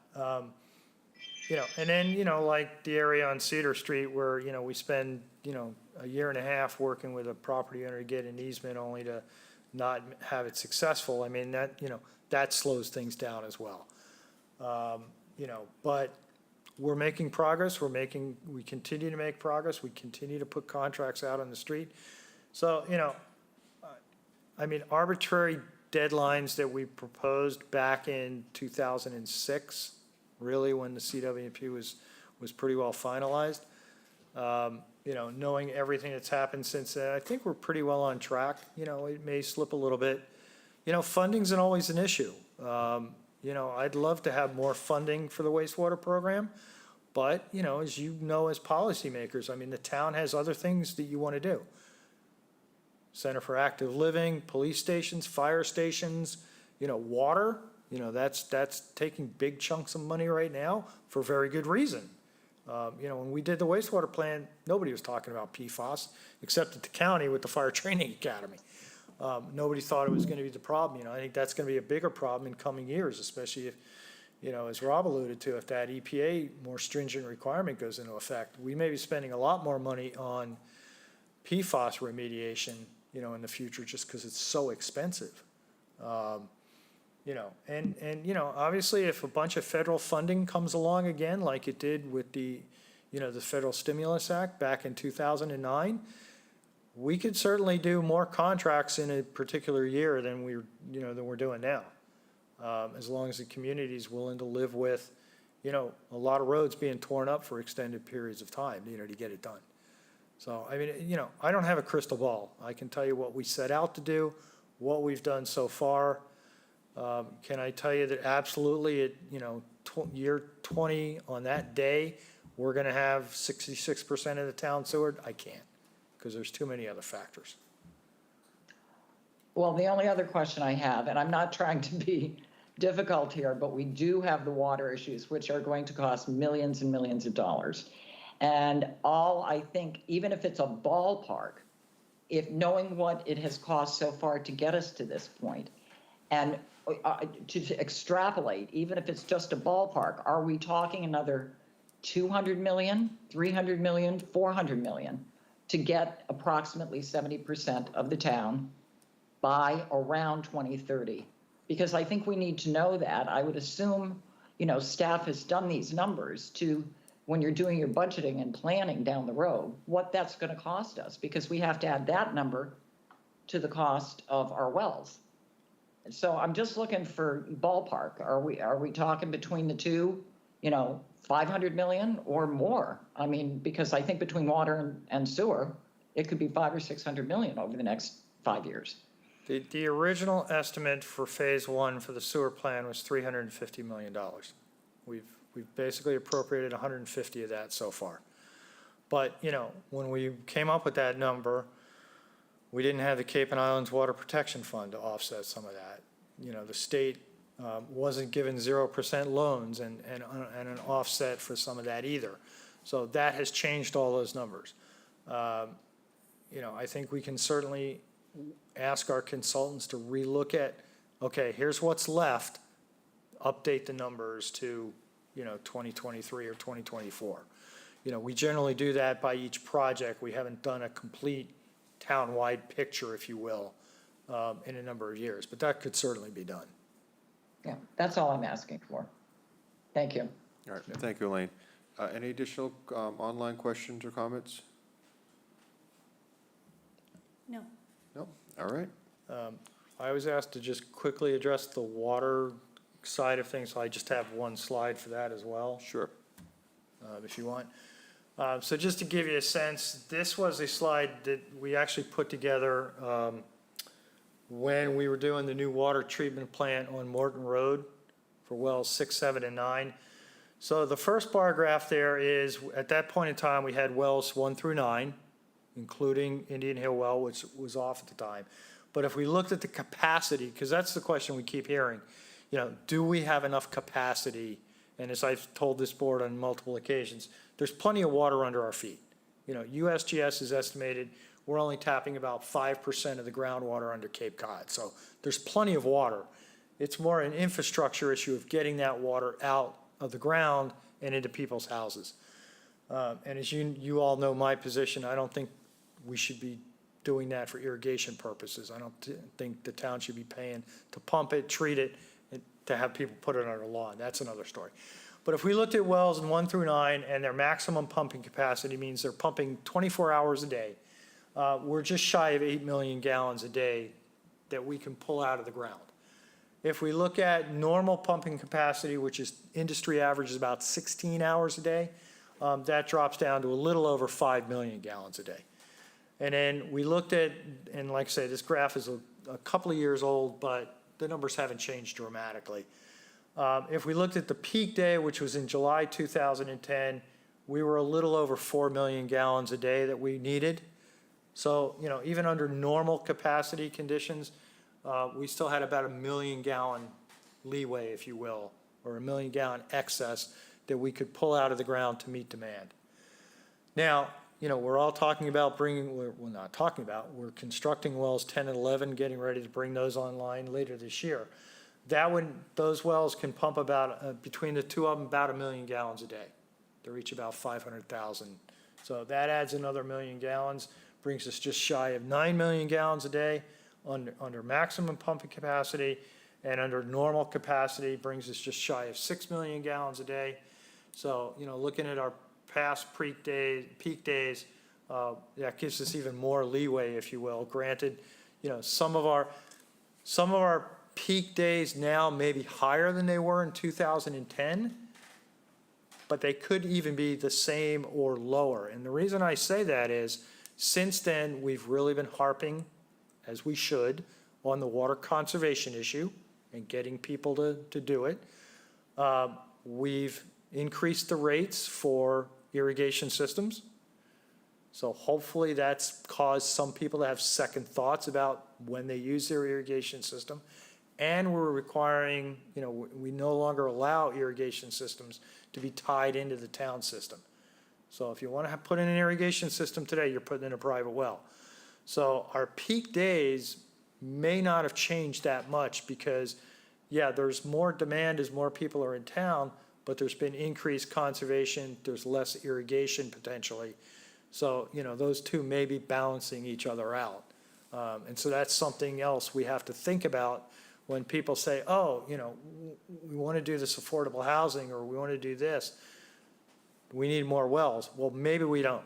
So the Water and Sewer Commission, working with staff, we've brought Weston and Sampson on board to do another reanalysis of the town's capacity in more detail than this, but also future needs, to revisit those issues, to see, how are those two matching up?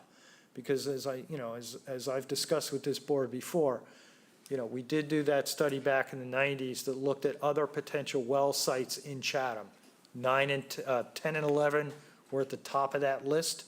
The other sites all had existing issues, primarily high iron and manganese, which means they would have needed a treatment plant from the get-go, and we all know how expensive that is. So, And, you know, honestly, with the layout of Chatham and the fact we're surrounded on three sides by water, we don't have a lot of places to put more public water supply wells. You know, we're limited. We're not like other communities that have much bigger land area to do it. So if we can find out that our current capacity really will address our existing and future need without necessarily bringing, you know, more wells online, that wouldn't be a bad thing. Recognizing how long it takes and how expensive it is. Because I think the PFAS treatment issue may be a bigger issue. So, anyway. All right. Final questions or comments from the board? We're good? Again, thank you very much. Thank you. All right.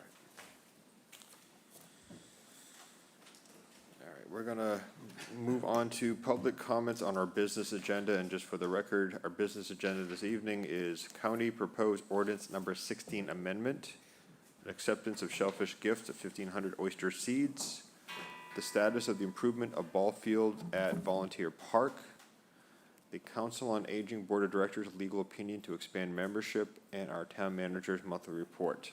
So at this time, I will open it up to public comment for any of those listed agenda items. Anyone online? No. Seeing none, okay, we're gonna move on to our agenda. Item A, County Proposed Ordinance Number 16 Amendment. We have County Commissioner Ron Bergstrom present. Thank you very much for joining us this evening.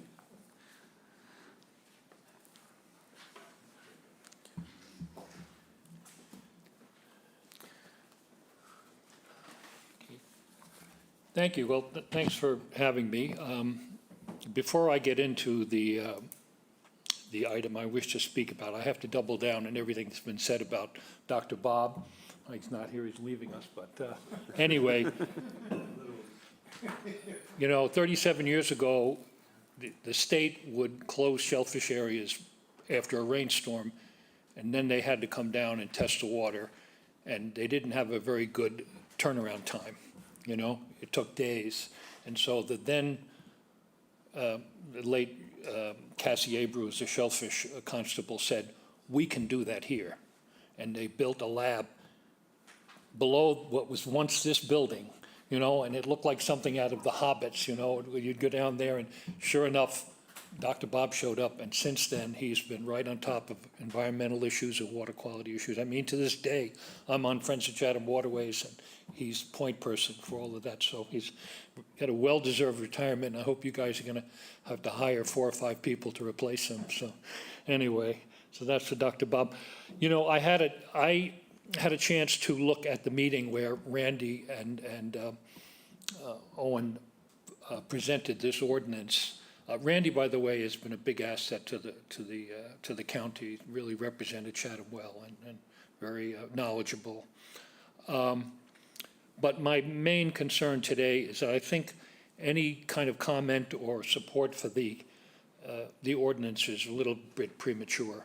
First of all, it hasn't been passed by the Assembly yet, you know, so we don't know if it's going to go into effect. Secondly, it has to go through quite a process. Normally, there would be a charter review committee process, which is spelled out in the county charter, and we had one as recently as I think 2020. None of this was brought up. You know, a lot of it was brought up, but so I would prefer that they did that still and go through the process that was listed in the county. Now, on its face, the ordinance seems like a lot of housekeeping. There's a lot of sentences being replaced and you know, and paragraphs being changed, but there is, as you discussed, some substantive changes included in this, buried in the ordinance. And I'm going to back up for a minute. In 2017, I was the Speaker of the Assembly. And the Assembly at that time took the county budget submitted by the commissioners and said, we want to add a line item to that. We want you to do, I don't even remember what it was, but we want to add something to the budget. And the county commissioners looked at us and said, you can't do that. And we said, yes, we can. And they said, no, you can't. I said, yes, we can. And so finally we said, well, we'll pass it up to county council. County council represented both the assembly and the commissioners.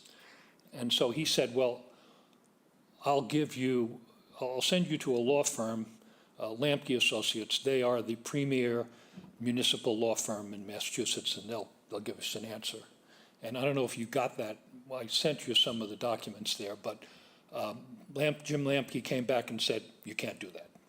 All right, I wasn't happy about that, but I'm a shell fisherman for a living. We hire lawyers. If I didn't rely on the expert advice of people who advised me, I'd be in big trouble. So that's how the situation stands now. Now, that also corresponds to how you and the legislative body of Chatham, which is town meeting, that's the relationship you guys have. The town meeting can take your budget, they can approve it, they can deduct something, they can lower the costs and so on, but they can't really say, here's another 100,000, we want you to do this. Normally, that's not allowed. Okay, they can't. The legislative body cannot mandate that the executive body do things. Now, there are exceptions to that in the federal government and so on, but basically down here in ground level, that's how it works. Now, this ordinance pretends to change that. So they want to be able to add to the budget and have the county commissioners mandated, I assume, to spend that, although it's not in the ordinance. It's in the ordinance that they can expand, they can raise the budget, they can put more money in there, and they can put line items in, but still we have that conflict as to whether or not they can mandate the executive body to do things. But now, I'm not here to argue with you, I'm just trying to convince you that there's more to this than the language that's in it, you know? So that's where we are now. I have, and the commissioners have put this up to county council, Copeland and Page, and they are going to get back to us with an opinion. Unfortunately, it's a midsummer and everyone's on vacation, so we're not going to get that opinion until maybe mid-August. Meanwhile, this will go to the assembly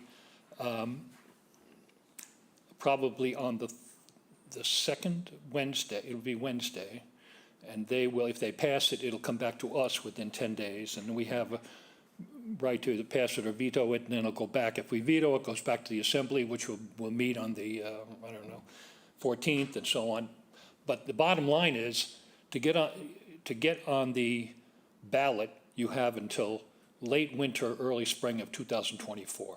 So this isn't going to happen overnight. It has to go on the ballot. Another thing that I'd like to mention that was brought up is that Randy referred to the charter change back in 2000, I think it was, when we changed some language from the old county board on county expenses. I don't even remember what it's called now, but and Tom Bernardo, who was once selectman here, and at that point was the Speaker of the Assembly, came before the public hearing on this ordinance recently. And he said, yes, we had a discussion on the language that was in the original charter, allowing the assembly to add to the budget. We had that discussion. It was an extensive discussion. And finally, we made a decision to pull that language out based on an opinion from council. Now, I wasn't able to access that opinion from council. So it was discussed. It was a big deal, at the time. It wasn't just a minor change, And so this really does have a significant effect on the relationship between the county executive, the Board of Commissioners, and the Assembly. So I'm just asking you to hold back until we get a little further down the road and we see where this is going to go. As I say, traditionally, the legislative body does not mandate spending by the executive body, as happens in Chatham, And, if you guys ever watch Fiddler on the Roof and they say, well, why do you do things the way you do? And he says, well, it's tradition. And they go, well, wait, who wrote these traditions? And the answer was, well, we don't know. But he must have been a very wise man. So what I'm telling you is there's probably a reason why, and I keep going, there's a reason why things are done the way they're done. And sometimes it's not always obvious, but at some point it's worked. So if we're to change it, I think we should give it a good look. you know. So if you have any questions, I hope I haven't confused you more than informed you, but I hope, any All right. questions on that? Questions or comments from the board? Dean? Thank you, Mr. Chairman. Thank you, Ron. I appreciate your giving your perspective on this. I just had 3 questions. One, does the charter, the county charter provide for mandated periodic charter review? Yes, once every 5 years. And once, it says at least every 5 years. Okay. So, The other question is, I just wondered if you had any comment on, and maybe these committees already exist, but the proposal talks about an advisory board on county expenditures Right. and a standing committee on finance. Are they in place now, those bodies? I mean, those would be assembly committees, I assume. you know, I would say the answer to that is yes. Currently, there is a finance committee in the Assembly. They are mandated by the charter to review the budget and to issue a report to the full Assembly. That has been kind of, I don't want to say overlooked, but it's been honored in its abeyance or whatever, you know, but no, right now, as it stands right now, the current chair, the current speaker, Pat Princey, has those committees in place. They do they do get the budget, they do make recommendations to the, I don't know why that's included, because it corresponds to what we're doing now, but yeah, it's. Okay.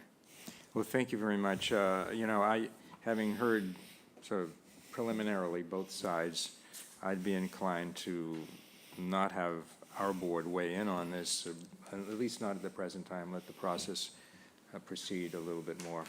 And we'll be hearing more from either the commissioner or our resident commissioner or our delegate, and we can always take a position down the line if we feel appropriate. Thank you. Thank Additional you, Ron. questions or comments? Shereen? Thank you, Ron, and thanks for coming before us, and appreciated Delegate Potash doing her work in presenting this to us. So in light of what you were saying, that you're in a process right now of reviewing and whatnot, I'm fine with waiting until we see some final decisions, or see if there isn't, and we need to debate it and talk it out a little more, and have both you here to answer some questions. Thanks. Jeff? Ditto. I think we can wait a bit and see what transpires there, and appreciate you being patient this evening. I know you're probably tired from your co-hogging today, and. I stayed awake, so this. You did. That was a very good. You sat there patiently. It was good. I've Anyway. seen that wastewater plant, Yes. as you know, from its inception to, Yep, yep. and it's, believe me, and looking at it from county perspective and also from what's going on all across the Cape, it was a big deal at the time. It seemed very expensive, but now, down the road, 20 years later, we're lucky to be where we are. Thanks a lot to the support of the selectmen, the town, and especially Dr. Bob. So we're lucky to be where we are. Totally agree with you, Ron. Totally agree. Yep. Thank you. Mike? So, I'm obviously, I was before, I still think we ought to stay our hand, if you will, but permit me just a couple of real quick questions. Sure. One, on the question of the trigger, you said, the charter review, you said at least every 5 years. What are the ways that you can commence a charter review, or is it mandated? Well, the charter review is done exclusively by the Assembly. So they can submit an ordinance that they call for a charter review committee, they appoint a committee, and it's spelled out in the charter. They do So, that. but is this a function of a charter review on their part? It doesn't have to be. They have the power. But this ordinance that we're talking about, is No, that, it's this not. is a It's not the fu- product it's of? not- It's not the function of a regular charter review committee. I see, okay. Okay, so the second question I have is, you mentioned the ballot, and I've heard that in other contexts. Is this whole business ultimately subject to a vote by the voters of the county?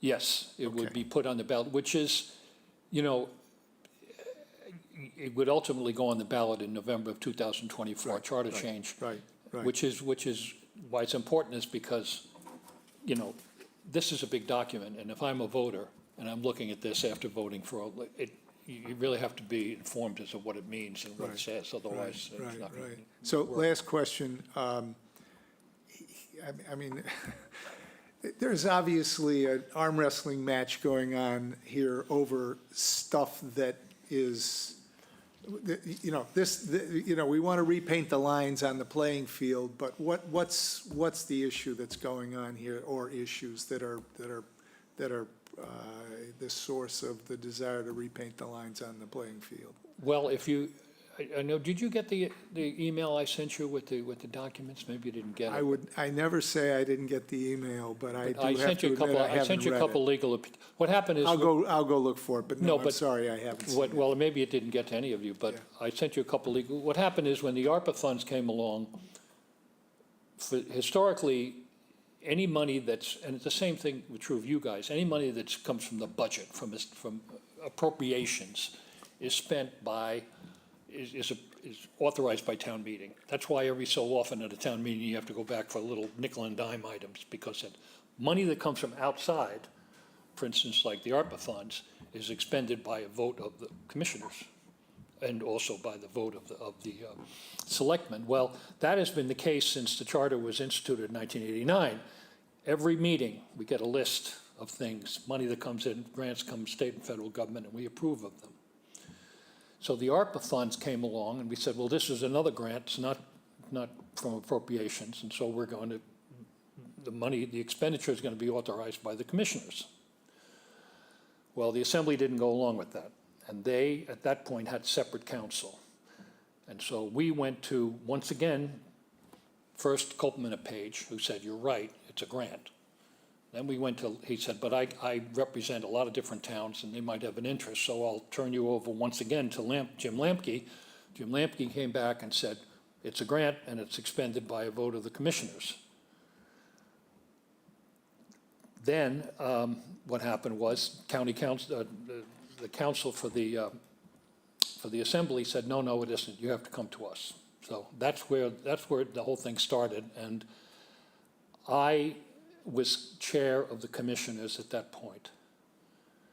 And I said, I don't want the county to look bad. I said, there's got to be a solution to this. We proposed a series of compromises that would allow both the Assembly and the commissioners to weigh in on the appropriations. We even had the lawyers come together and make some agreements, and unfortunately, for one reason or another, the Assembly never brought them up. So basically, we were faced with that conflict. And then we had a choice. I could either go forward and say, well, we signed the check, so we could do what we want, I said, but I had the reputation of the county,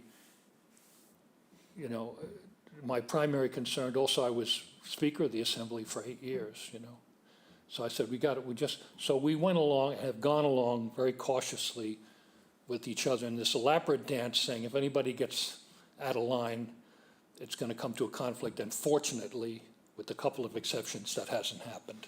But that's the basis of the conflict between the Assembly and the commissioners. Now, I might add that in the messages we got from the Treasury as to how the ARPA funds would be spent, it says it should be treated as a grant.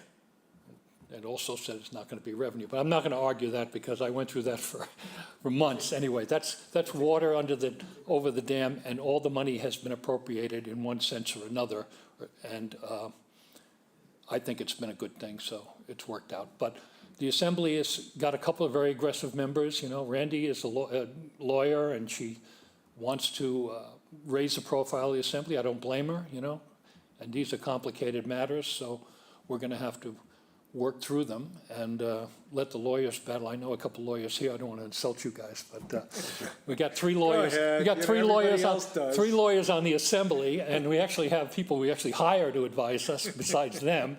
So it's going to have to be a conflict. I suspect at the end of the day, it'll dissipate into a non-issue. But meanwhile, between now and then, we got to deal with it. Okay. Thank you. Okay. All right, well, it looks like we have general consensus to kind of pause on this. We'll wait and see, let it go through its process.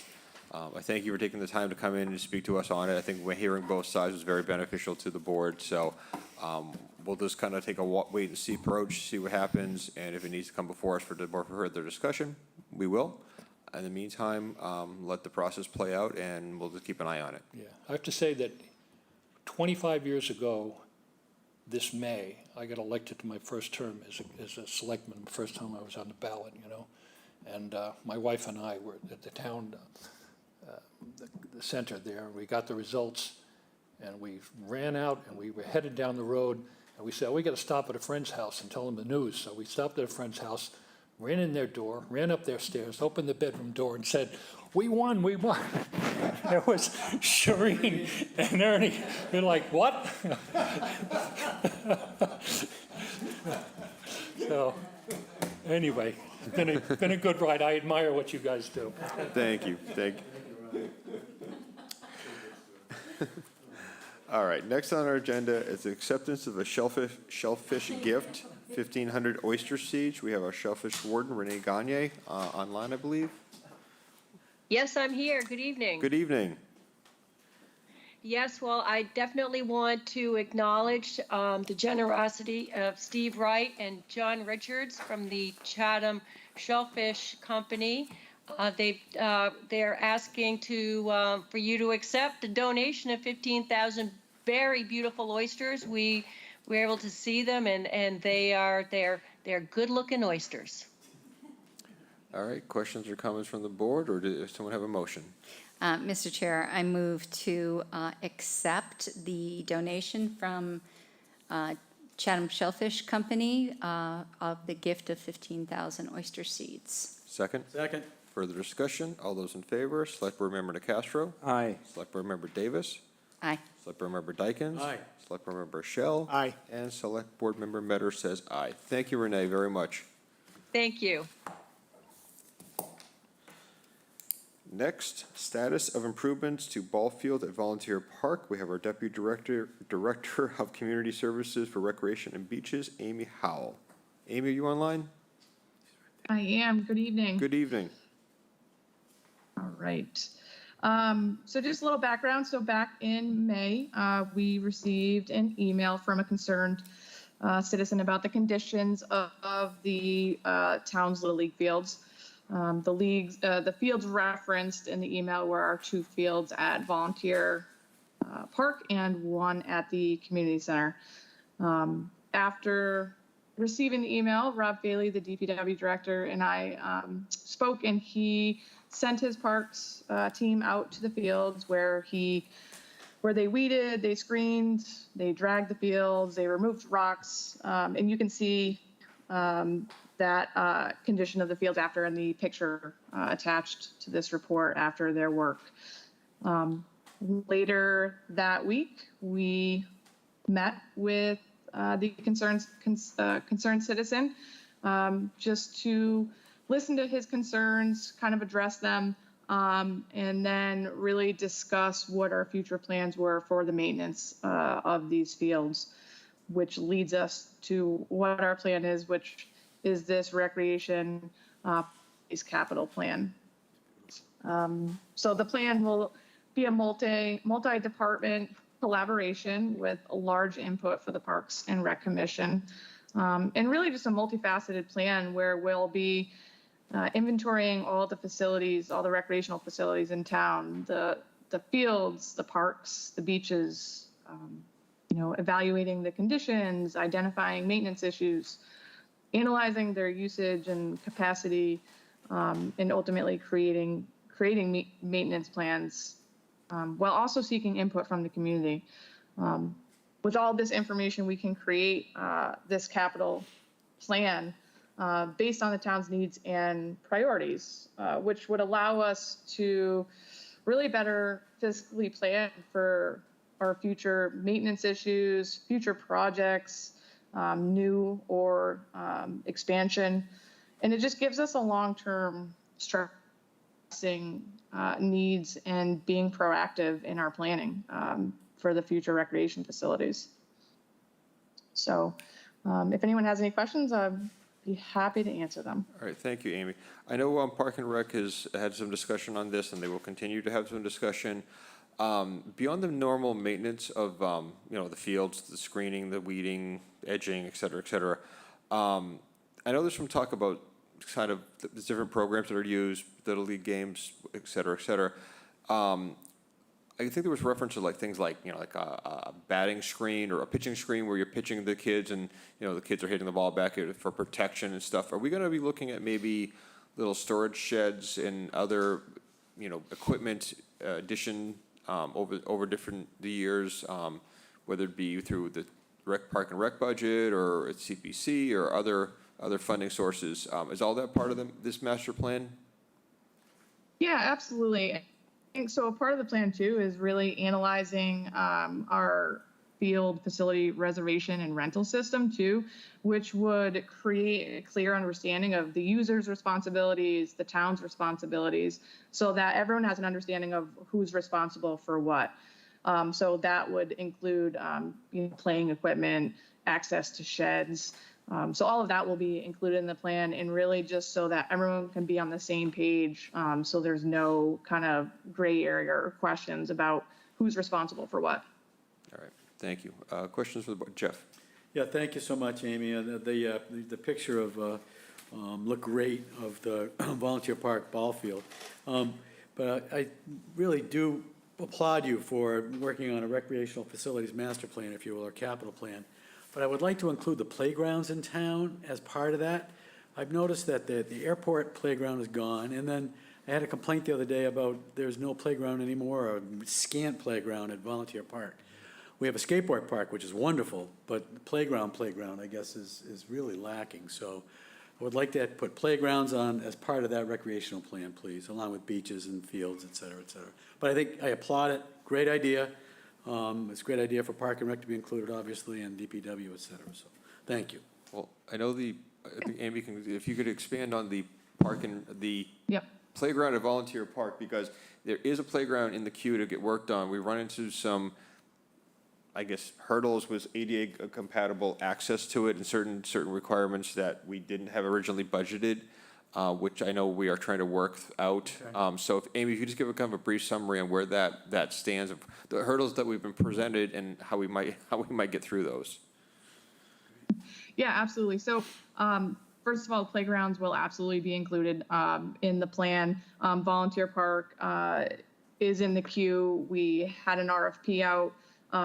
We received funding around $300,000, but unfortunately, as Mr. Metters stated, it did not include, the original plan did not include an ADA pathway, which is required for all playgrounds after 2012, whether they are new ones or existing ones once you start to rehab them. So unfortunately, for everyone that's familiar with Volunteer Park, where that playground is located is very far from the parking lot. And so we had to add an ADA pathway all the way out to that playground, which obviously put us over the funding that we had already acquired. So you'll probably see me in the next couple of weeks, because we are going to be looking to get that additional funding so we can get that playground, the additional funding up and going. So that's in the queue.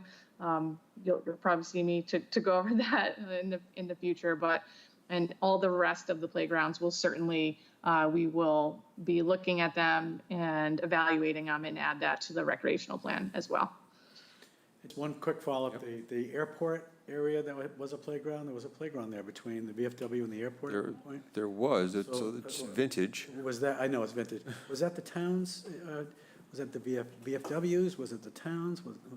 Who maintained it? Maintained it? I don't think anybody. Mother Nature's not been kind to that playground. Yeah, no, I know. The VFW maintained it for a while, but. I'm not espousing that we resurrect it. I just was asking, that's another playground that's kind of gone by the wayside along with the one at Volunteer Park, which it's great to hear that we're doing something about it. Yep. Mike? Yeah, I first of all, commendation for the work you've done in being responsive and both to the specific issue as well as the the broader development of a regular maintenance and capital repair plan.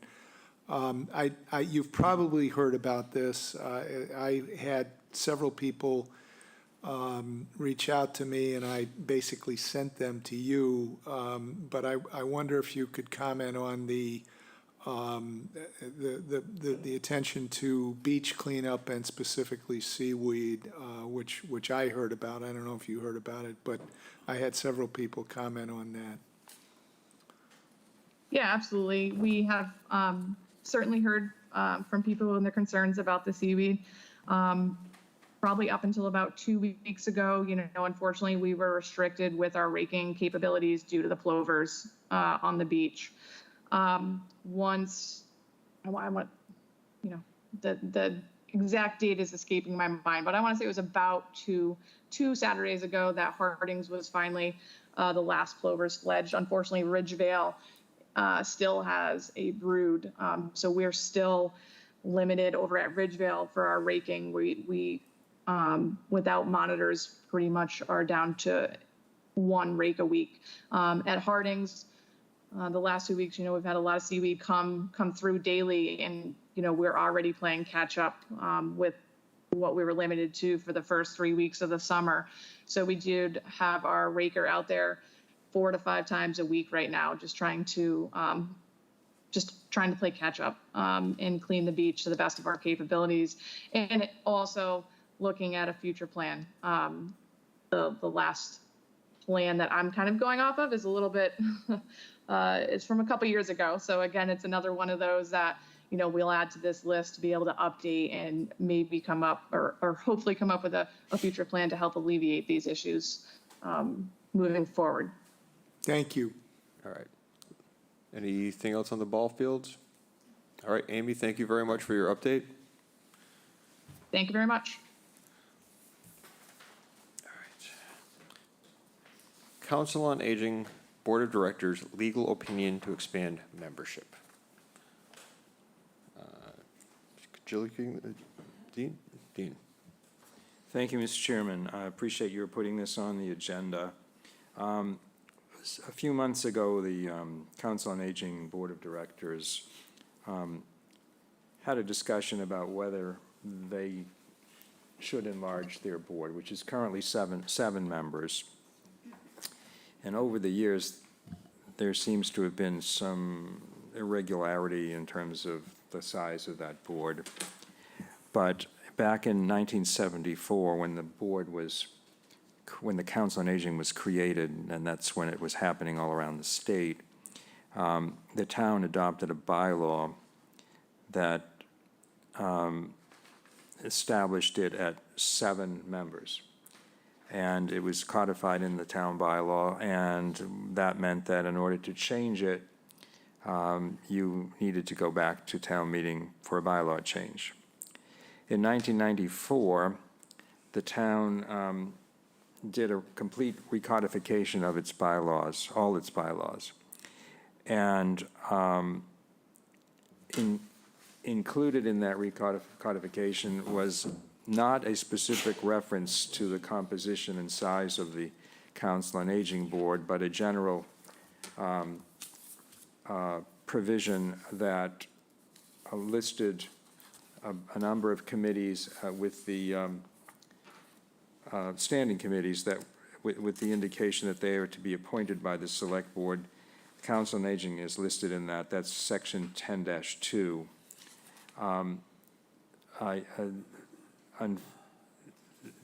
We were handed this evening at my request a more complete reproduction of that particular bylaw, which includes section 10-2, paragraph C, which specifically says the number of members and terms of service shall be established by the Select Board. So this bylaw from 1997 clearly gives the Select Board the authority to change the composition of the board without the need to go to town meeting. But because of the conflict in the two bylaws, and I should say that the 1997 1974 bylaw, it has been customarily in the packet of materials, orientation materials that are given to Council on Aging board members, which is how I came across it just recently. I requested through Jill that we get town council's opinion on what governs, and so the opinion is here, and basically town council has concluded that it's the 1997 version, section 10-3, section 10-2, which governs, and the previous bylaw is superseded. It's no longer a bylaw of the town, because the town adopted this recodification back in 1997. So with that being the case, what I would propose is, since the council board never really came up with a proposal, they discussed it, they seem to be interested in expanding their composition so as to include some new members that might come from some of the younger seniors in town, hopefully.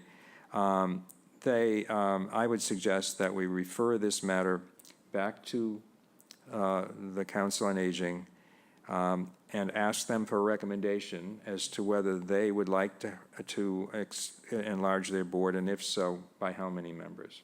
So I'm going to offer that as a motion. All right, do I hear a second? Second. Further discussion? I mean, I think that makes complete sense. They can weigh in whether they want to expand the membership. I think the sense is that answer will be yes, but will it be like 2 members, whatever. I mean, but I think that process makes complete sense, so. Further thoughts?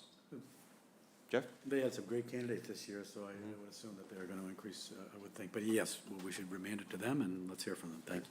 Mike? Yeah, this follows on a couple of conversations that I think Dean has had, and I know I've had, which is that I would just I support the motion, I will vote for it, but in making that decision, I would encourage the board to survey its members to ensure that the currently incumbent members all are firmly ensconced and intending to stay. If anybody is looking for an opportunity to retire, this is a good one, and that would influence the judgment about what, if any, enlargement they're looking for. So I would encourage them to do that. All right, fair enough. So we have a motion, we have a second. All those in favor, Select Board Member DeCastro. Aye. Select Board Member Davis. Aye. Select Board Member Dykens. Aye. Select Board Member Shell. Aye. Select Board Member Metter says aye. And we will wrap up our evening with the Town Manager's report. Jill?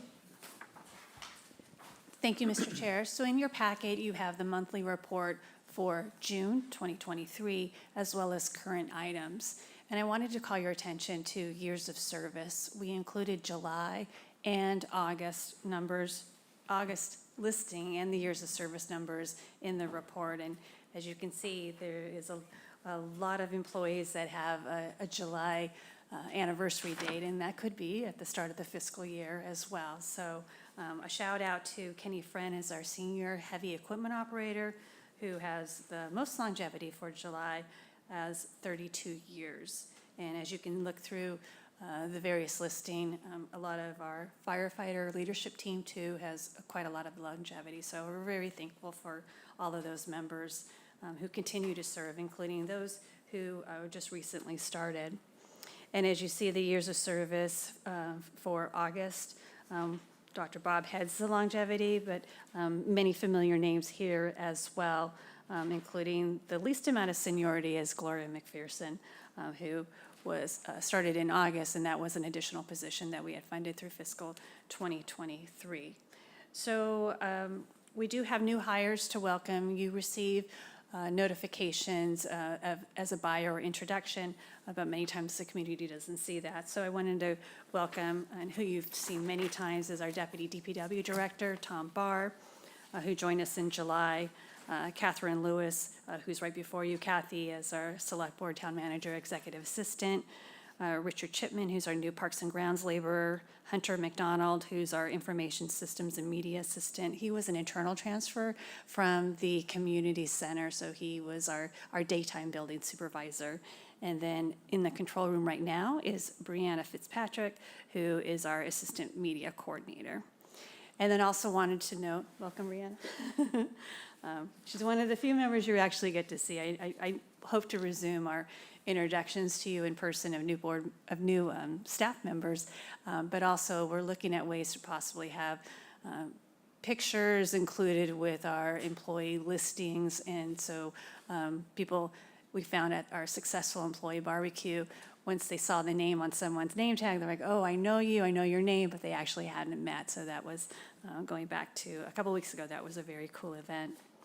And then our recruitment job postings that are open right now. We have our Community Services Council on Aging Program and Communications Coordinator. That is a position that was vacated by Jess Rogers, who you know, who was promoted to be the Outreach Coordinator. And then we have our Department Assistant for DPW, the Cemeteries Division. We have our Fire Department Administrative Assistant and our Parks and Ground Laborer. Coming soon for recruitments, we have our Director of Finance. As you know, Alex is retiring in October, but very busy closing out the books and preparing for our budget summit, which is coming up in early October. I'll send out a save the date. Our Director of Natural Resources, we're working with a recruiter for that position as well as the Finance Director to get that out as soon as possible. And then we have a DPW Assistant, Department Assistant, a Department Assistant for Human Resources Department, and then our two Community Services behavioral health clinician. We have one for adult and one for youth, and then our town clerk has a part-time clerk posting that will be coming soon. Those positions were funded, the new positions were funded in the FY24 budget that began on July 1st. So included in the report are all the departments, and I'm happy to answer any questions. Questions or comments from the board? Dean? Thank you, Corey. Jill, just one question about, so the internal transfer of Hunter McDonald over to the media, who is going to take his position at the community center? Or has that already been taken place? So they're looking to recruit for that position as well. Okay, all right. Thank you. Jeff? Yeah, Jill, on the Director of Finance and Director of Natural Resources, we're using a recruiter. So is the recruiter signed up and they're working on a job description? Are you planning on tweaking the Director of Natural Resource job description at all, or hands there? So the answer is yes. We're using two different recruiters, one for the Director of Finance, and another one, a Cape-based, for the Director of Natural Resources. And we did a pretty good overhaul of position descriptions, including both Bob's input into his current position. So there's really not a lot of tweaks that need to be done. We do have, I didn't mention it before, we have Katie Donovan coming in as the interim Director of Natural Resources, more as a management role, part of the leadership team, and she's in the same building, has collaborated with Bob in Natural Resources, so she'll do more of the payroll and looking at the operations, but I don't have a reorganization in mind unless something comes up in the next few months or so. And the postings will be live very soon. And one of the reasons we wanted to use a recruiter is that I felt more comfortable with them trying to encourage candidates, and maybe some candidates who are already working for another town, than having our team do that. So I'm excited about it, and we'll see social media posts coming pretty soon. So I hope I answered your question. Yeah, I mean, we kind of tongue-in-cheek say, how are we going to replace the guy, Dr. Bob, and Alex as well, two critical positions here in town, very, very important, very unbelievably steady hands at the helm for both. But Dr. Bob's span of control has been remarkably wide and deep. So I think it's going to take a very unique, talented individual to replace him dollar for dollar, and responsibility for responsibility, to be honest with you. So anyway, just my thoughts there. I just think that his shoes are going to be difficult to fill. I mean, you hear that as well, but they are. Yeah, and we've been looking at that and discussing with him for the water and sewer planning and operations. It's moving over back to DPW, so we have Rob Bailey as the director, Tom Barr as the deputy director, and he was really a great a great hire for us. And that was one of the reasons that Bob felt comfortable for retiring when he is or is now. But it's a really qualified team, both in natural resources and finance. And with natural resources in particular, it's 6 divisions, and they all have the commonality of protecting and our natural resources, but they all have different roles. And I'm really proud of our division managers who are really holding down the fort themselves. And it's hard to say, but Dr. Bob actually didn't have like any committee liaison assignments. And so what the role that he's providing is the same that Katie does with her roles. It's kind of the umbrella, big picture approach to make sure that all the divisions are connected and carrying out the directives of the board. So I'm not diminishing how tough it's going to be to fill his position, but there's already some people that have interestingly expressed interest to the recruiter. So I'm hoping that we have a really good candidate pool. Yeah, I think Barr was a really good hire, and then Dr. Bob also had did a lot of work externally to the town. It worked with a lot of regional committees and commissions, et cetera, in the state, and as Shireen knows well, and that very, very visible outside the town of Chatham, which is incredibly important, I think. Thanks. Mike? Just a quick, do you have is there anybody among the division leadership that you need to be thinking about from a retirement point of view over the next 2 or 3 years? I'm not asking for specifics. I'm just asking for a general kind of yes or no answer. With the reality check of Dr. Bob providing his notification to retire in June, I've actually met with the Natural Resources Division leaders to get a sense of when they plan to retire. I can't actually ask or insist, but they've all been very forthright in that information's in the hands of our HR director, who will work on that succession planning and hopefully keep people as long as we can, especially natural resources. In the finance division, it's a newer hire, I guess, not as much longevity as we see in natural resources, but certainly just the evolution of Alex's position from a town accountant to a finance director is really top of mind. So the finance team, we've had discussions with them as well, and I think they're willing to explore some new functions and duties that they hadn't had to, but as we look to the future, they're definitely open to it. Dean? Yeah, I had another question with respect to the Cape and Islands Water Protection Fund, because Dr. Duncanson has been our representative. Are you the alternate? There is an alternate, I think, isn't there? I have to look, that was one thing he and I talked about today, so. I was just wondering who's going to fulfill that role in the interim period, anyway. Yeah, and we talked about, is that something that, he through his retirement could also serve, or does it have to be an active employee or a community member? So that's something we're gonna look. I mean, I don't think there's many scientists on that board, so that's definitely a gap that needs to be filled, but certainly that's something we're looking. In all of the activities where Dr. Bob is representing the town, we're looking at those to see who would be the most appropriate person to step in. Anything else? Anything else? All right, one last motion for the evening. Move to adjourn. Second? Second. All those in favor? Select Board Member DeCastro? Aye. Select Board Member Davis? Aye. Select Board Member Dykens? Aye. Select Board Member Shell? Aye. And Select Board Member Metter says aye. Good night, everyone. Thank you.